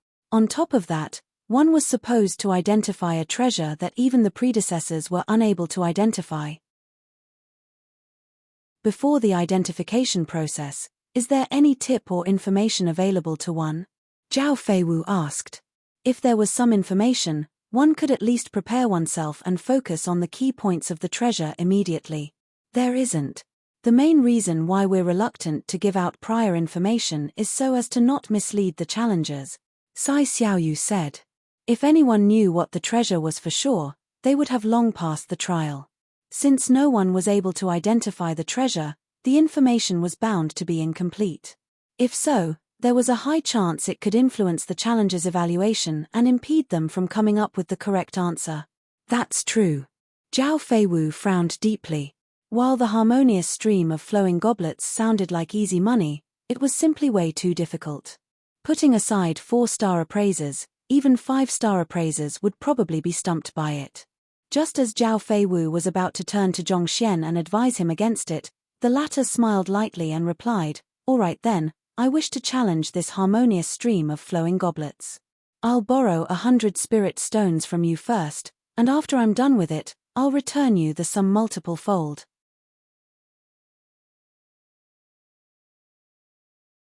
Chapter 457. Why don't we make a bet then? Seeing the other party insist on it, Sai Xiaoyu relented. "If you really wish to attempt it, I can bring you over." Even though the young man before him was able to see through a problem that he couldn't discern, deep in his heart, he still thought that it was impossible for the other party to pass the trial. Thus, he didn't pay much heed to Zhongxian's declaration of paying him back multiple folds. Truthfully, he had already regarded the 100 spirit stones as a gift. After putting away the items that he had bought, the group walked out of the first-class pavilion and headed up the stairs. The bottom 2 floors of the appraiser hall were markets, while the floors beyond that made up their official guild. Walking into the lounge, they saw dozens of people lining up in 2 neat columns with all kinds of treasures in their hands. These artifacts weren't too valuable, they were most probably ordinary goods that could be bought for just several spirit stones on the first floor. There were 2 young men at the very front of the queue examining each of the customers' artifacts carefully. After assessing it closely, they would leave a mark on it and write an appraisal document. Some of those who had their artifacts appraised left overjoyed, whereas some left depressed. Both fake and authentic goods were mixed up with one another in the market on the first floor. If one chose correctly, one could make a huge profit. Otherwise, one could only concede to their misfortune. Looking at the expression of the crowd, it was clear that a larger proportion of the people belonged to the latter group. There are some who feel worried even after buying their goods, so they would come over here and have their items appraised. The ones conducting the appraisal on this floor are 1-star appraisers who have just passed their examination, Sai Xiaoyu said. UN. Zhongxian nodded. He had also seen the single shining golden star on the emblem pinned in front of the 2 young men's chests. 1-star appraisers were already capable of identifying some of the more common and simpler treasures, and the artifacts sent here were mostly of this tier as well. The harmonious stream of flowing goblets is in front, let's proceed on. The group didn't dawdle in the main lounge for too long. Under Sai Xiaoyu's lead, it didn't take long for them to arrive at a room. Hall Master Sai. Teacher. Upon walking into a room, several elders immediately came forward and greeted Sai Xiaoyu respectfully. As the hall master, Sai Xiaoyu wielded immense prestige in the appraiser hall. There were many 3-star appraisers who were his students, and they were indebted to him for his guidance. Taking a glance in the room, there were only around 6 to 7 people here. Puzzled, Zhao Feiwu asked, "How many appraisers are there in the appraiser hall in total?" Upon hearing the question, a bitter smile appeared on Sai Xiaoyu's face as he shook his head. "Even though the appraiser hall sounds impressive, including me, there is only a total of 3 4-star and 8 3-star appraisers. The others are all 2-star and 1-star appraisers. So few people." The crowd was taken aback. Seeing the grandness of the appraiser hall, they thought that there would be at least a dozen of 4-star appraisers here. Yet, contrary to their expectations, there were only 3 of them. It was no wonder why people said that it was hard to qualify as an appraiser. From the looks of it now, that didn't seem like just a rumor. Indeed. Sai Xiaoyu shook his head. Changing the topic, he turned to the 2 3-star appraisers and said, Call Elder Chen and Elder Lu over. Tell them that someone is interested in challenging the harmonious stream of flowing goblet. Challenging the harmonious stream of flowing goblets. The duo was taken aback. They hurriedly turned around and left. As 3-star appraisers, they were well aware of the difficulty of the harmonious stream of flowing goblets. It had been many years already, but still, not a single person had succeeded. To think that someone would still be interested in attempting it even now, he must be blinded by the immense reward. Not too long later, 2 white-bearded elders walked over. Before they even reached the room, a rough voice had already sounded, "Hall Master Sai, someone intends to challenge the harmonious stream of flowing goblets. Is it Old Hu or Old Du? Those 2 fellows haven't given up yet." The Old Hu and Old Du that he spoke of were 4-star appraisers from other branches. They had visited Honghai City several times in hopes of clearing the harmonious stream of flowing goblets, but to date, they hadn't succeeded yet. Only those 2 fellows had attempted the trial in the past few years. Most of the appraisers didn't bother trying, knowing the difficulty of the trial. Thus, as soon as the 2 elders heard that someone intended to challenge the harmonious stream of flowing goblets, they immediately thought of them. Where are they? Looking around the room but not seeing the familiar figures he expected to see, the rough-voiced elder asked in bewilderment. "Elder Chen, the challenger this time isn't one of them. It's this little brother here, Zhong Xian." Seeing Elder Chen looking around in bewilderment, Sai Xiaoyu shook his head and stopped the latter. Him? Not only were the 2 elders stunned, the other appraisers in the room also had a confused expression on their face. They thought that the one challenging the harmonious stream of flowing goblets would be some incredible appraiser, but to think that it would still be an immature fellow who wasn't even 20 yet. Ignoring the crowd's reaction, Sai Xiaoyu introduced, "Brother Zhong, this is Elder Chen Yu. The one next to him is Elder Lu Shi. They are the other 2 4-star appraisers of the guild." Zhong Xian nodded. Even if Sai Xiaoyu hadn't introduced them, Zhong Xian had also guessed as much. Even though the 2 elders weren't dressed in the appraiser robe, their aura was incredibly profound and heavy. With just a look, it was clear that they possessed incredible cultivation that was on par with Jin Songhai. Judging from their strength and their casual attitude before Sai Xiaoyu, it was clear that they were the 2 remaining 4-star appraisers. "Hall Master, what did you call him?" "Brother." Elder Chen was the first to notice Sai Xiaoyu's bizarre way of addressing Zhong Xian, and he was puzzled by it. As the head of the appraiser hall, his standing was so high that everyone, with the exception of them 2, had to address him as teacher. Yet, he actually addressed a young fellow as brother. What could that young fellow's background be? Yuan, even though Brother Zhong is young, his expertise in appraising is in no way inferior to me. Sai Xiaoyu chuckled. "In no way inferior to you. Aren't you exaggerating it a little too much?" Elder Chen shook his head in disbelief. The other appraisers in the room shared his thoughts as well. Rather than talent, appraising was more about experience and knowledge. Knowledge formed the basis of an appraiser's evaluation, and only with boundless knowledge would one be able to reach great heights in the path of an appraiser. Judging from this fellow's appearance, he seemed to be only 18 or 19 this year. Even if he had started studying from his mother's womb, at maximum, he only had 20 years to accrue knowledge. How could he possibly compete with Hall Master Sai, a 4-star appraiser who had devoted his entire life to appraising? It's true. A problem has occurred with the verdant bamboo that teacher appraised previously. Seeing the doubt in the eyes of the crowd, Liu Chang quickly explained the happenings from earlier. You mean that, with just a look, he noticed the lethal poison contained with the verdant bamboo and determined that it wasn't suitable for the forging of pills? This doesn't seem like the means of an appraiser, doesn't it? After hearing Liu Chang's story, not only were the crowd unimpressed, their bewilderment only deepened. An appraiser would have to examine the bamboo carefully, perhaps taking some samples and experimenting with them even before coming to such a conclusion. Yet, to be able to determine so much with just a single glance. Why did he feel like a fortune teller instead? All right, Brother Zhong, we'll open the chamber to the harmonious stream of flowing goblets for you right now. You'll have to enter alone, and there'll be a total of 10 treasures within. As long as you appraise a single one of them accurately, you will be considered to have passed the trial. Disregarding the doubtful looks from the crowd, Sai Xiaoyu waved his hands. UN. Zhongxian replied. It didn't seem difficult since he only had to identify one of the artifacts correctly. Let's begin. Sai Xiaoyu beckoned for Elder Chen and Elder Lu to the wall, and each of them took out a key and placed it into an aperture in the wall. Jia. The wall parted, revealing a door within. The artifacts within the harmonious stream of flowing goblets were incredible treasures. Thus, for security purposes, only when the 3 keys were gathered could it be opened. Without the 3 keys, even a transcendent mortal Fordan expert would be unable to enter.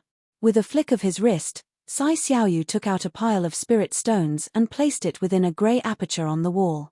In an instant, it was as though a formation had been activated, and brilliant light shone from it. You can enter now.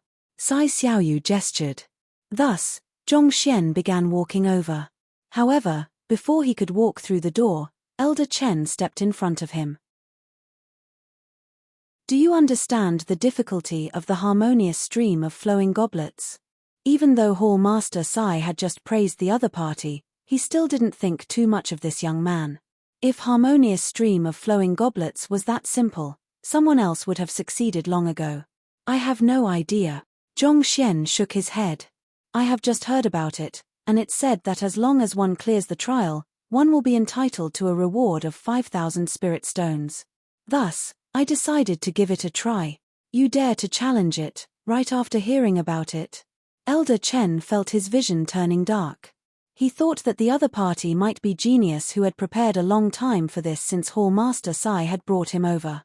Yet, to think that he had come over right after hearing of it.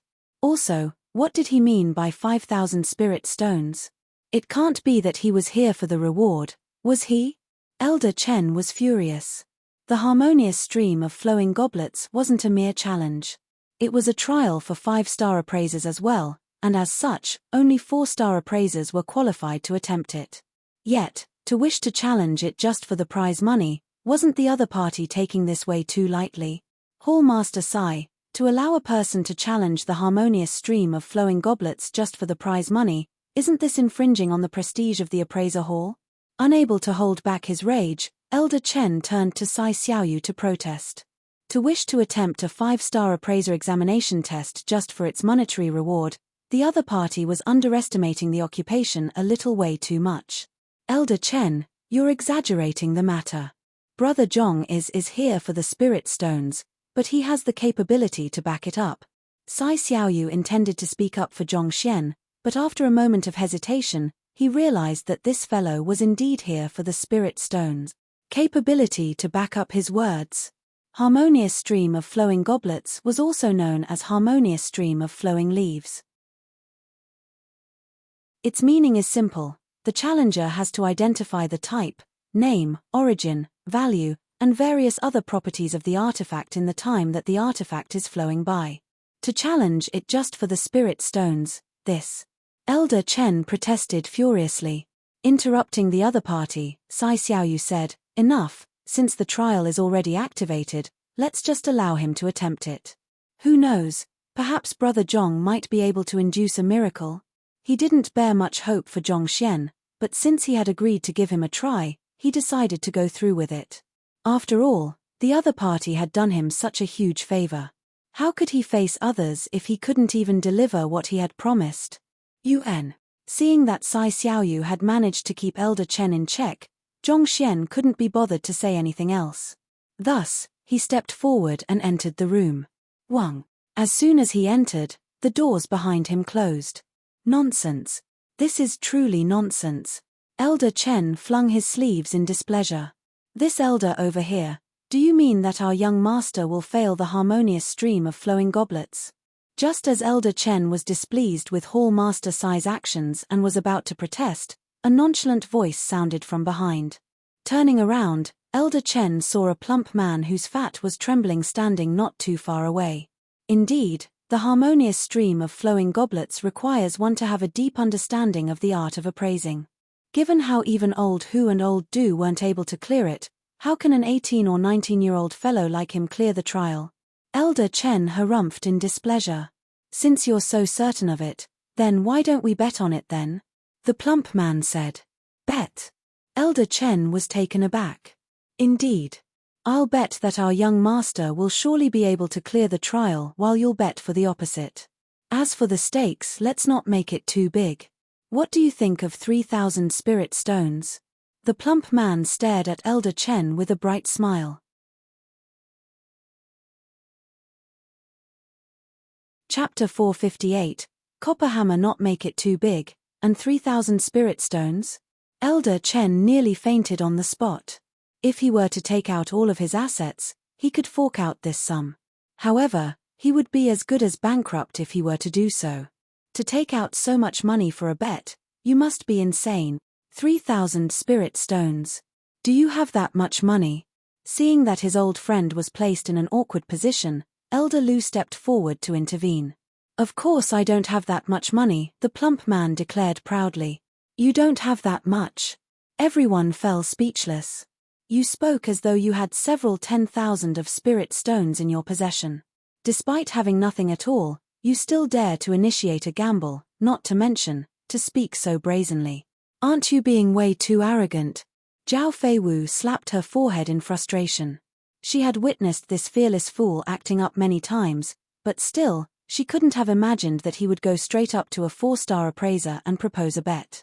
And more importantly, he didn't even have the money to pay up.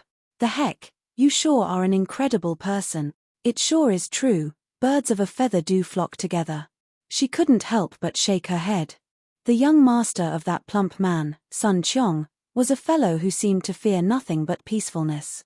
Just a while ago, the young master taught Hall Master Sai a lesson in public, and now, the servant was going even further. Honestly, where did these two eccentric fellows pop out from?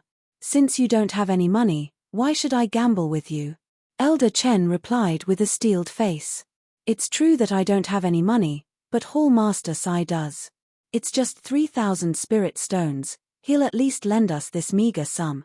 Sun Qiong smiled. Hall Master Sai, who was watching the commotion by the side, didn't expect to get brought into all of the sudden. He nearly spurted blood. He did say that he would lend some money to Zhongxian, but that was more of a pleasantry. Yet, this master and servant duo took his words seriously, putting aside how one tried to borrow 3,000 spirit stones from him for an auction, the other one was now trying to get 3,000 spirit stones from him for a gamble. Do you all know what politeness is? Can you all show some restraint? Do you all need to be so darned? Hall Master Sai was just about to explain when the plump man before him shook his hands casually and said, even if Hall Master Sai is ungrateful decides to disregard how our young master helped him, Zhao Feiwu Gongzi would also surely loan the sum to us. It's just 3,000 spirit stones. To Gongzi, it doesn't mean anything much. Zhao Feiwu. I'm just an innocent passerby. Why did you have to involve me in the conflict? Hall Master Sai's eyes also flipped over. What do you mean by calling me ungrateful and disregard how your young master has helped me? Haven't I given him a spirit-calming grass already? In fact, I even suppressed all opposition and paid 100 spirit stones for him so that he can enter the harmonious stream of flowing goblets. Is this not considered as repaying the favor? The duo was just about to protest when Sun Qiong shook his hands and spoke up once more. Look, neither of them are disagreeing with me. This shows that 3,000 spirit stones mean nothing to them at all. Don't worry, if we were to lose, we'll surely be able to rake up the money to repay you.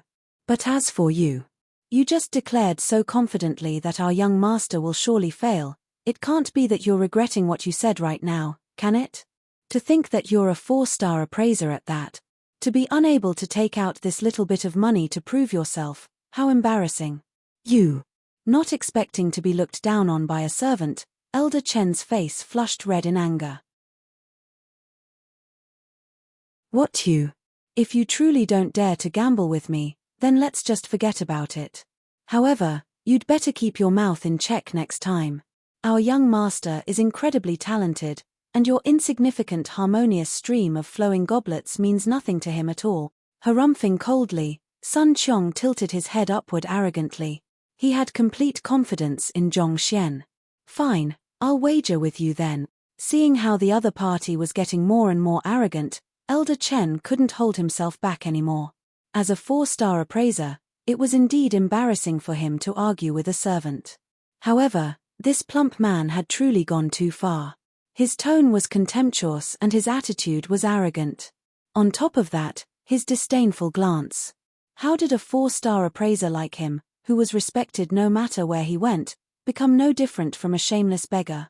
He could tolerate being looked down on by a 5-star appraiser, a 4-star master teacher, or even the hall master. However, being looked down by a fellow whose cultivation was only. He simply couldn't take this lying down. Not bad. Does anyone else dare to wager with me? I thought that all of you doubted our young master's capability. It's not too late now. Otherwise, you won't get a second chance. Sun Qiong chuckled gleefully upon seeing that he had managed to hook this big fish. He immediately scanned the room for any potential customers. Hearing that the fellow still wanted to wager with the rest of them, the crowd fell speechless. Look, the harmonious stream of flowing goblets is beginning. Just as Sun Qiong was trying to dupe a few other people to wager with him, a voice amidst the crowd suddenly sounded. Everyone immediately turned to look at the wall, only to see it growing brighter and brighter, as though some formation was gradually whirling to its peak. What that lay beyond the door wasn't another room but a garden. It was filled with flowers, and a faint aroma lingered in the air. There was a stream within the garden flowing from the distance, and a tic-tac sound echoed in the air as it struck against the rocks, forming a melodious tune. The stream was winding, and right before Zhongxian was an arc that was sufficiently wide for an individual to stand on. As soon as Zhongxian walked over, it was as though a formation was activated instantly. A leaf slowly flowed over from the distance. A bizarrely shaped object was placed on top of the leaf.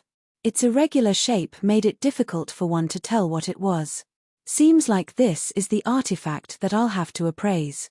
Activating the Eye of Insight, Zhongxian realized that he couldn't see through the properties of the artifact and his eyes immediately lit up. As expected of a treasure that stumped even 4-star master teacher. Even the Eye of Insight was unable to discern what it was. Of the name, harmonious stream of flowing goblets, goblets referred to wine cups and it was commonly used by literati. They would often sit by the stream and allow a goblet to slowly flow along with the currents, and whoever it reaches shall gulp down the wine and come up with a poem. As most artifacts would simply sink due to their weight, the leaf of a purple mountain tree was used to float them. This leaf was extremely light, and it could easily keep 1 or 2 adult humans afloat on the surface of the water without any problem. This was also the reason why the harmonious stream of flowing goblets was also known as harmonious stream of flowing leaves. What in the world is that? Since the leaf hadn't reached Zhongxian yet, he could only assess the artifact by its shape and outer appearance. It was around the size of a watermelon, and it was indigo in color. It seemed to be forged by some kind of special alloy. After staring at it for a moment, Zhongxian couldn't help but shake his head. He had never read any book on appraising, so he wasn't too sure how appraisers work. Given how many master appraisers couldn't identify these artifacts, how could an amateur like him possibly see through them? Forget it. Turning his head away from it, Zhongxian took out a paper and brush. Then, when the leaf finally reached him, he stretched out his hands to touch it. Wang. A book appeared in his mind. The main reason why he dared to challenge the harmonious stream of flowing goblets was due to the library of Heaven's Path. Otherwise, given his lacking appraising skills, he would surely be unable to identify even a single one of the artifacts. Flipping open the book, Zhongxian began jotting down the details. Copper hammer, crafted 3,000 years ago by 5-star blacksmith Duanmu Yiguang. Its material is an alloy consisting of 13 rare minerals, 100 war metal, clear dust sand, indigold metal, and crafted over a period of 49 days. While Zhongxian was writing on the book, the crowd outside was staring at the wall nervously. Sun Qiong ran around to persuade others to wager with him, but no one bothered with him. At this moment, everyone's attention was fixated on the wall. They wanted to know whether this young man could successfully identify an artifact and clear the harmonious stream of flowing goblets. Judging from the time, the first treasure should have reached him already. Do you think he'll succeed? An appraiser amidst the crowd asked. Succeed? You must be joking. Even Hall Master Sai has challenged the harmonious stream of flowing goblets multiple times, but he was unable to identify a single one of the artifacts. This just shows how difficult the matter is. How could a young lad like him possibly succeed? Putting everything aside, just look at that arrogant servant of his. Do you think that a real appraiser would have such an arrogant servant? That's hard to say though. Since he's willing to propose this bet, it could only mean that he's confident. Everyone discussed with hushed voices. Even the youngest of the appraisers in the room were in their 30s. They found it hard to accept that a lad who wasn't even 20 yet was challenging the harmonious stream of flowing goblets. Don't worry. If the artifacts in the harmonious stream of flowing goblets could be identified so easily, it wouldn't be taken as the 5-star appraiser examination. Seeing Elder Chen staring at the wall nervously as well, Elder Lu walked over and consoled him. In truth, he didn't think much of Zhong Xian either. He had attempted the harmonious stream of flowing goblets before, and putting aside how difficult it was to identify those peculiar artifacts, more importantly, the time which one had to examine them was way too limited. In just 10 breaths, it would have already flowed away from one. How could one successfully appraise an artifact which one had never seen before in just 10 breaths? Worry? What do I have to worry? He's just an ignorant brat. Even though he isn't an appraiser at all, he still dares to spout such arrogant words. Elder Chen harumphed, but halfway through his words, a bell chimed and his body suddenly jolted. Dong. That sound came from the beyond the wall, and it seemed to resonate in the depths of one's soul. A chime? Did he fail? Wait, that shouldn't be. Only after all of the artifacts have been appraised will a bell chime to indicate the challenger's failure. Judging from the time, he should have just barely appraised his first artifact. The crowd was taken aback. A confused look appeared on their faces. The chiming of a bell usually meant that one had failed to identify a single artifact in the harmonious stream of flowing goblets and that one had failed the trial. Was it over already? But Zhong Xian had only just entered a moment ago, and judging from the time, he should have only just appraised the first artifact. It said that if one didn't offer the slightest appraisal on the first artifact, one will be declared to have failed the trial immediately. There's such a saying. Wait a moment. Now that I think about it, I recall reading it somewhere in the books before. Some amidst the crowd shouted and a bizarre expression immediately crept on everyone's faces. Even if a challenger couldn't identify the first treasure, he could at least make a rough guess. If Zhong Xian had really failed because he didn't write anything at all, that would be truly embarrassing. Hualala. Everyone immediately turned to look at Sun Qiong with eyes of sympathy. Without a doubt, this fellow had lost tragically this time. Dang lang. But at that moment, the sound of a teacup falling to the ground echoed in the room. Following which, everyone saw Hall Master Sai's body trembling ceaselessly, and his face gradually paled. That isn't a chime. It's spirit euphoria. In other words, not only did he manage to identify the artifact, he even gained the acknowledgement of the artifact's spirit.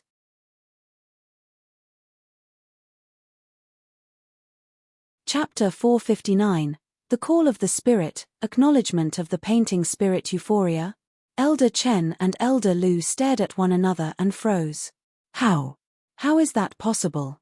The chiming should be heavy and deep, but this sound is sharp and resonates with one's soul. Only the legendary spirit Euphoria is capable of inducing such euphoria in one's heart. Hall Master Sai said. This. The duo staggered. Thinking back, given the agitation they had just felt from the sound a moment ago, it was indeed unlikely to be the doing of a bell chime. Could it be really spirit euphoria? But how was that possible? Elder Chen's face twitched, and his lips turned white. He had just proudly declared that the other party surely wouldn't be able to identify even a single treasure, yet not only did the other party manage to do so, he even induced spirit euphoria. Did he have to be so formidable? The acknowledgement of a treasure, spirit euphoria, this is the call that formidable spirit weapons induce when they're excited. This. Hearing Hall Master Sai's words, all those who shot gazes of sympathy toward Sun Qiong were dumbfounded. It was as though someone had forced a turtle into their mouth, making it impossible for them to close it. They thought that this fellow would lose so tragically that he might be leaving stark naked, but he managed to make such a huge comeback. It was fortunate that no one was silly enough to wager with him previously. Otherwise, the one who would be leaving stark naked would be them. As cold sweat drenched their backs, they subconsciously turned to look at Elder Chen, only to see his face steeled and his forehead marked with black streaks. He looked as though he would faint at any moment. 3,000 spirit stones. Even though he was a 4-star appraiser, he was probably doubting the meaning of life at this moment. Seeing everyone's expression, Sun Qiong asked in puzzlement, "What does spirit euphoria mean?" Pu. Elder Chen couldn't hold it back anymore and a mouthful of blood spurted out. There was not a single appraiser who didn't know of spirit euphoria. In fact, even apprentices would be aware of it. Yet, this fellow didn't know a thing at all. It was one thing for him to lose to a 5-star appraiser or a formidable expert, but to lose to a servant who couldn't even compare to an apprentice. Why was he so foolish as to be goaded into making the wager? Seeing how the confused plump man was about to ask the frenzied Elder Chen about the matter, Liu Chang finally couldn't watch on anymore and hurried forward to explain, "You should know about how items can be divided into 5 tiers, God, Saint, Spirit, Phantom, and Mortal, right?" UN. Sun Qiong nodded. This classification wasn't a secret even in Tianxian Kingdom. It was a common fact known to all cultivators. When an equipment reaches Spirit tier, it'll gain Spirit. It's similar to the Spirit creation of paintings. Even though it's unable to think like humans, it'll be able to recognize and acknowledge cultivators. This aspect is somewhat similar to having a beast tamer acknowledge one as its master. Liu Chang continued, "Equipment that acknowledged a cultivator would release this kind of euphoric sound, and this is termed as spirit euphoria. As soon as it appears, a cultivator would be able to become the true master of the weapon by feeding it a droplet of his blood." Become the true master? Sun Qiong widened his eyes in shock. Indeed. The artifacts on the harmonious stream of flowing goblets are treasures that countless appraisers were unable to identify. To induce spirit euphoria right after he entered, could it be that? Not only did he manage to identify the artifact, he even managed to analyze the strengths and flaws of it as well. Liu Chang's face was filled with disbelief. Analyze the strengths and flaws. Every top-notch equipment is forged with a blacksmith's heart poured into it, but due to the limitations of material and the skill of the blacksmith, flaws will appear on even the most formidable treasures. As long as this kind of flaws is made up for, the equipment could reach higher tiers. An equipment possessing spirit is aware of its own flaws, but as it's unable to communicate with anyone, it's unable to find a way to make up for them. Some experts could easily find these flaws and earn the acknowledgement of the spirit of the equipment. However, this is a skill that only high-ranked blacksmiths possess. Why would it appear in an appraisal? The more Liu Chang explained, the more confused he became. The main responsibility of an appraiser was to determine the identity of an artifact and its background. As for the flaws and strengths of the artifact, that was beyond their means. That was a skill that only skilled blacksmiths who had achieved a profound understanding of equipment would have. Could it be that the fellow inside wasn't just an appraiser but a formidable blacksmith as well? Was that why he could easily identify the treasure and analyze its strengths and flaws? Finally recovering from his shock, Elder Lu turned to his old friend and consoled, "The first artifact that appears happens to be an equipment. If he's a blacksmith, it's not too surprising for him to be able to identify it. However, an appraiser has to be more than capable of identifying weapons, paintings, antiques, medicinal herbs, and even cultivation techniques and battle techniques. They must be well-rounded in all aspects. The 10 artifacts of the harmonious stream of flowing goblets cover the various occupations. If he's just a blacksmith, he'll only be able to identify the first one." Blacksmiths had an in-depth understanding of equipment. It wasn't completely impossible for Zhongxian to be capable of identifying an equipment swiftly, find its strengths and flaws, and win its acknowledgement. However, it was a pity that the harmonious stream of flowing goblets tested one on one's appraising ability, not on one's understanding of equipment. The 10 artifacts didn't just consist of equipment. There were many other items as well. No matter how knowledgeable Zhongxian was in the field of equipment, he would only be able to identify one. Elder Lu was in the midst of consoling his old friend when they heard the plump man beside them muttering to himself, "Right, didn't Hall Master Sai say that he would have cleared the trial as long as he could recognize a single artifact?" Elder Chen had just barely calmed down when he heard those words, and his face paled once more. Internally, he could feel his heart bleeding. There had been not a single success case to the harmonious stream of flowing goblets in the past. As such, as long as one was able to identify even one of the 10 artifacts, it would be considered as a pass. In other words, regardless of whether Zhongxian was able to identify any other artifacts or not, he would have to part with his 3,000 spirit stone. While a huge wave of shock had washed over the appraisers outside, in the trial, Zhongxian stared at the bizarre metal hammer speechlessly. "What are you calling out for? You scared me." After jotting down the details on the artifact from the Library of Heaven's Path, this toy suddenly began buzzing, causing him to nearly drop his brush in shock. What the heck was it? It wasn't like it was a clock, gong, or something. What was it trying to call out for? "Don't you know what is manners? It's rude to shout in public, you know." "Forget it, I'll just write the names then," Zhongxian thought. There were 72 flaws on the copper hammer recorded in the Library of Heaven's Path, and if he were to jot down all of them, he would surely die of fatigue. Since he had written down its name, origin, and 2 to 3 of its flaws, it should be sufficient for a pass. Putting down his brush, Zhongxian turned his gaze away from the copper hammer to wait for the arrival of the next artifact when the heavy lump of metal suddenly flew from the stream and landed right before him. "What's going on?" Zhongxian blinked in shock. "Why is a hammer like you jumping right in front of me instead of lying obediently on the tree leaf? Just so you know, I'm not a female hammer." "Forget it." Zhongxian was unable to comprehend the situation before him. However, since the previous tree leaf had already floated away and the next artifact was slowly flowing down, Zhongxian shook his head and turned his attention away.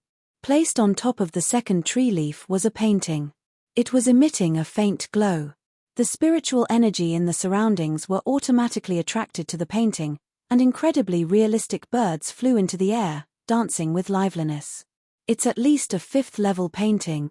As a 3-star painter, Zhongxian still possessed some understanding of painting. Even though the artifact was still a far distance away from him, he could already see what was incredible about it. At the very least, its grade was no lower than the 5th level. He activated his Eye of Insight. However, just like the copper hammer, he wasn't able to tell anything at all. In other words, the painting's value had surpassed the ability of his Eye of Insight. Soon, the leaf reached his surroundings, allowing him to catch a clearer glimpse of the painting. The painting was exquisite, but there was no signature left behind, making it impossible to determine whose work it was. The birds flying above the painting also looked extremely foreign. Of all of the savage beasts that Zhongxian learned about from beast taming books, there was none that fits the shape. In other words, not only was there no name for the painting, it was even impossible to determine what those birds were. It was no wonder why so many appraisers before were unable to identify it. Flaws. Upon coming into contact with the painting, Zhongxian began moving his brush excitedly. "Teacher, after the spirit euphoria, it's highly likely that the artifact will automatically acknowledge Zhongxian as its owner. If so, on top of paying the 5,000 spirit stones, that artifact will also have to." Upon recalling something, Liu Chang hurried over to Hall Master Sai and brought up the matter. Artifacts possessing spirit were able to choose their owner as they pleased. In other words, through this harmonious stream of flowing goblets, not only did Zhongxian earn 5,000 spirit stones from clearing the trial and 3,000 spirit stones from winning the wager against Elder Chen, perhaps he would be taking away the equipment as well. What in the world was this? When other people challenged the harmonious stream of flowing goblets, they ended up paying 100 spirit stones. On the other hand, not only did this fellow earn a huge profit, he even managed to steal away the various treasures in it. The appraiser hall was truly making a huge loss this time around. Artifacts have their own spirit, and they are allowed to choose their owners. Even though these artifacts have been with our appraiser hall for many years, no one has been able to identify them. Now that someone is able to point out their identity and origin, it's only natural for them to be excited and want to acknowledge the person as their master. There's nothing we can do about this. Hall Master Sai had also considered this matter, and he shook his head helplessly. Every single treasure in the appraiser hall was incomparably valuable, and if possible, he didn't wish for any of them to get out. However, since the other party had earned the acknowledgement of the spirit of the weapon, there was nothing he could do. Seeing that his teacher was helpless toward this situation as well, Liu Chang asked worriedly, then, what if this happens to the artifacts later on as well? Don't worry. The first artifact is an equipment, so blacksmiths or those who possess a natural affinity toward equipment would be able to win its acknowledgement easily. However, it'll be different for the artifacts behind. There are antiques, paintings, as well as medicinal herbs. It'll be impossible for him to identify all of those treasures. Besides, even if he does, it'll be extremely difficult for him to earn the acknowledgement of their spirit. It wouldn't be a joke to say that it is practically impossible. Hall Master Sai smiled lightly. There's no need to worry so much. That's true. Liu Chang was taken aback for a moment before recovering. Nodding his head, he was just about to say something when the spiritual energy before him suddenly rippled intensely and gushed straight through the closed doors. Following which, everyone's eyes blurred for a moment, and countless birds formed by spiritual energy danced and chirped in the air. The call of the spirit, acknowledgement of the painting. This is a masterpiece painting acknowledging its owner. Hall Master Sai's vision went dark.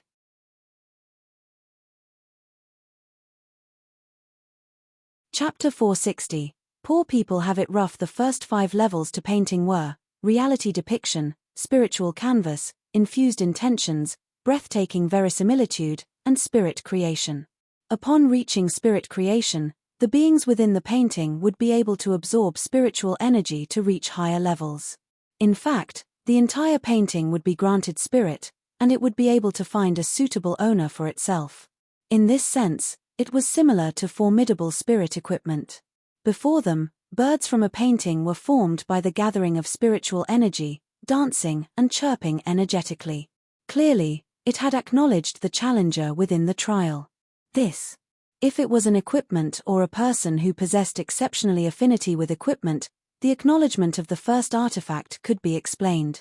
However, it was completely different for a painting. Painting was a refined sport, and it was the expertise of literati. No matter how strong one was, it would be difficult for one to earn the acknowledgement of a painting.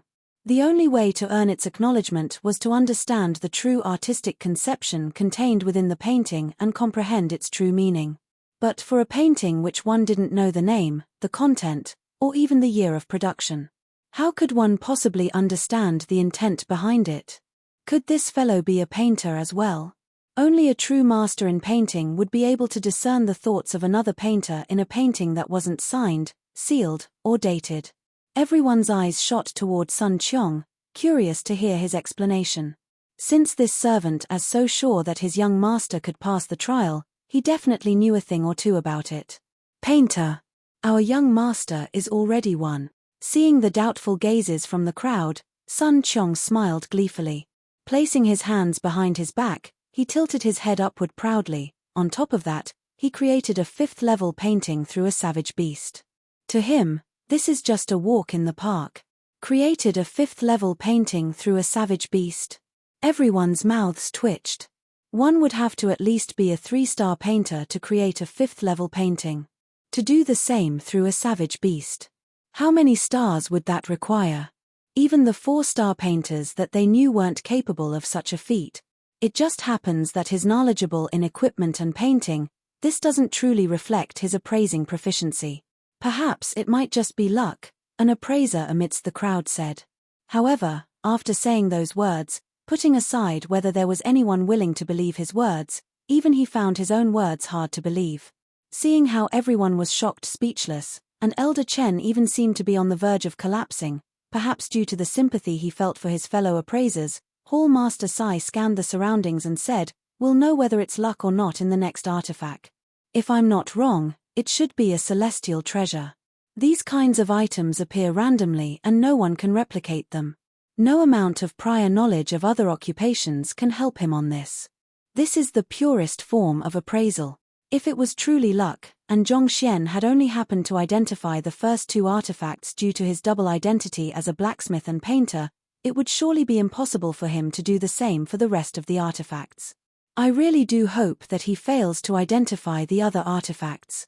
The artifacts in the harmonious stream of flowing goblets are all incredible treasure left behind by the predecessors, and every single one of them can fetch an astronomical sum. 2 of them have already recognized him as their master. If this goes on, I fear that our appraiser hall will go bankrupt. Elder Lu muttered pitifully. That's true. Hall Master Sai's mouth twitched as well. Just identifying the artifact itself was sufficient for one to pass the trial, but this fellow went ahead and had the artifacts acknowledge him as their master. They had already lost 2 artifacts. If this were to go on, it would be a huge blow to the appraiser hall despite its affluence. Don't worry, I've challenged the harmonious stream of flowing goblets before, and the third one is a celestial treasure. Elder Chen finally managed to suppress his urge to spurt blood and gritted his teeth. There are no records on what material it is made of, and it's even unclear as to whether it has a spirit or not. It'll be nearly impossible for one to identify it, needless to earn its acknowledgement. Celestial treasures were extremely rare in the world, and they weren't recorded in the books. As such, it was nearly impossible to call out their names. Furthermore, it was unclear whether it had a spirit or not. Thus, it was nearly impossible to have it acknowledge one as its master. However, as soon as he said those words, a chuckle sounded. You mean that our young master won't be able to identify the object and earn its acknowledgement? The one who spoke was still Sun Qiong. Elder Chen flung his sleeves. There's no need for you to get displeased. How about this? I'll give you a chance to earn back your money. Let's continue to wager 3,000 spirit stones. If our young master is unable to identify what the object is and earn its acknowledgement, we'll call off the debt. Otherwise, you'll owe me another 3,000 spirit stones. How about it? Sun Qiong stared at Elder Chen with glowing eyes. Elder Chen's lips quivered. He wanted to agree to it, but he didn't dare to do so. He had just said that it was impossible for the other party to pass the trial, but the fellow went ahead to earn the acknowledgement of 2 of the artifacts. Who knows what would happen this time? You're chickening out again. I'm giving you a chance, but you sure don't know how to make use of it. With guts like yours, I truly wonder how you can call yourself a 4-star appraiser and a transcendent mortal expert. Sun Qiong glanced at Elder Chen disdainfully. You. Not expecting to be looked down by a servant twice in just a few short minutes, Elder Chen's face flushed red, and he looked as though he would faint from anger at any moment. Enough. At that moment, another fatty walked out from Sun Qiong's back and bellowed. Seeing someone stepping out to speak up for him, Elder Chen heaved a sigh of relief. He was just about to thank the other party when he heard the other party's words. You've to consider matters from Elder Chen's perspective as well. What if he doesn't have sufficient money to pay you back if, by chance, he loses? Butler Sun, you should learn to be more understanding. It isn't easy for him either. Poor people have it rough, you know. This can't be helped at all. Pu. After hearing those words, Elder Chen spurted another mouthful of blood. At this moment, he was completely frenzied. Appraiser was one of the most lucrative occupation in the world. As a 4-star appraiser, he was one of the top of the trade. Even though his wealth couldn't be said to be able to compare up to an entire nation, he wasn't too far from it. Yet, someone was publicly saying that he was poor. Pour your head. Fine, let's wager then. Who's afraid of whom? Unable to hold back his rage, Elder Chen bellowed. That's a promise then. However, what if you don't have any money to repay your debt after you lose? Sun Qiong shot his accomplice, Yuan Dao, a look of approval and chuckled. I'll borrow it from Elder Lu then, there's no need for you to worry about that. Elder Chen flung his sleeves. Elder Chen. You should reconsider the matter. Elder Lu's eyebrows twitched, and he hurriedly stepped forward to persuade the other party against it. Don't worry, I don't believe that fellow can even identify a celestial treasure. If he really is able to do so, I'll just admit my misfortune. Elder Chen clenched his jaws tightly. As a 4-star appraiser, he wasn't a reckless person. However, the two fatties before him were simply too infuriating. Besides, he truly believed that it would be impossible for that young man to identify a celestial treasure. One must know that this artifact that stumped even a passing 5-star appraiser. How could a fellow who popped out from nowhere possibly know anything about it, let alone earn its acknowledgement? Wang. While he was still immersed in his thoughts, a crisp buzz sounded from the room. It was similar to the call from before. The acknowledgement of a treasure, spirit euphoria. He was acknowledged by the celestial treasure. Elder Chen's face paled, and he suddenly burst into tears. To be able to win even the acknowledgement of a celestial treasure, what kind of monster was the other party? How in the world did he manage to do it? Ding dong. However, he wasn't stunned for too long. Various sounds echoed from within soon afterward. It didn't feel as though Zhongxian was in a trial. Rather, it felt as though he was in a music room, and various melodies mixed in with one another. Hall Master. I think we should forcefully terminate the trial. Hearing the various sounds within, Elder Lu couldn't hold himself back anymore and suggested. Terminate? If we don't terminate it now, I fear that our appraiser hall might be shut down by him. Elder Lu's lips twitched. This. Hall Master Sai's face steeled. It would be formidable if anyone else can recognize 1 out of 10 artifacts, yet not only did this fellow manage to identify all of them, he even won their acknowledgement in the midst of doing so. If he were to continue on like this, he might really make a clean sweep of the treasures within the harmonious stream of flowing goblets. You should quickly make up your mind. If he continues on like this, and claims all of the artifacts, what should we do in the future? Let's just terminate it now. In any case, he has passed the trial already anyway. Knowing that there was no time to be wasted, Elder Lu urged Sai Xiaoyu. Alright, let's have him stop now then. Knowing the severity of the matter, Hall Master Sai clenched his jaws. Initially, he thought that the other party only visited the harmonious stream of flowing goblets out of curiosity, and he would give up once he realized its difficulty. Who could have known that he would make the artifacts submit to him in an instant? Seeing so many valuable treasures submitting to him, they were scared out of their wits. They didn't dare to allow him to proceed on with the trial. Even though the appraisal hall was known for its affluence and immense collection of treasures, there was still a limit to it. And the treasures that no one had been able to identify in the harmonious stream of flowing goblets were the height of the collection. They could accept having 1 or 2 being taken away, but if it were all of them, then the overall fortune of the appraisal hall would be reduced immensely. What in the world was this?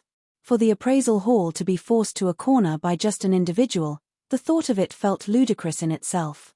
Yet, it was happening at this very instant. Fetch the keys. Since there was a way to activate the harmonious stream of flowing goblets, naturally, there was a way to stop it as well. However, similar to the activation process, it required the usage of 3 of the keys simultaneously as well. Alright. Elder Chen and Elder Lu hurriedly walked up to the wall, and stretching out their hands, they placed their keys into the apertures. Jia. Along with the insertion of the 3 keys, the formation immediately rumbled to a halt. The radiance slowly faded. What are you all doing? Sun Chong frowned. Don't worry, we've only stopped the formation. This won't hurt your young master at all. Hall Master Sai said. To stop the formation because you can't afford to lose, the appraisal hall sure is shameless. Sun Chong harumphed. Even though he hadn't heard their exchange, the meaning behind their actions was clear. Clearly, they were scared of the young master taking away all of the artifacts inside, so they didn't dare allow the trial to continue on any further. Cough cough, it's indeed our fault to forcefully terminate the trial. However, there's no need to worry. I'll make it up to your young master. Mocked in public, Hall Master Sai's face turned red. It was just as the other party had said, these treasures were left behind by their predecessors and they were necessary to conducting the 5-star appraiser examination. As such, they truly couldn't afford to lose them. However, forcefully terminating the trial like that was unfair to the other party as well. Thus, The appraisal hall could only find some way to make up for the other party's losses. Sun Chong harumphed in displeasure. However, the formation was already stopped, and there was no way around it anymore. All right, open the door. Once the formation was stopped, the harmonious stream of flowing goblets would automatically cease to operate, and the artifacts wouldn't appear anymore. Relieved, Hall Master Sai shook his hands with a smile. Boom. But at that moment, the ground shook, and everyone nearly fell down. After which, a thunderous chime reverberated within the room, leaving everyone nearly deaf. It's the harmonious stream of flowing goblets acknowledging its master. The heck? Hall Master Sai looked at the door and bellowed frenziedly. You're tuning in to the Celestial War YouTube channel. Don't forget to subscribe and join us on this journey to catch the most captivating stories.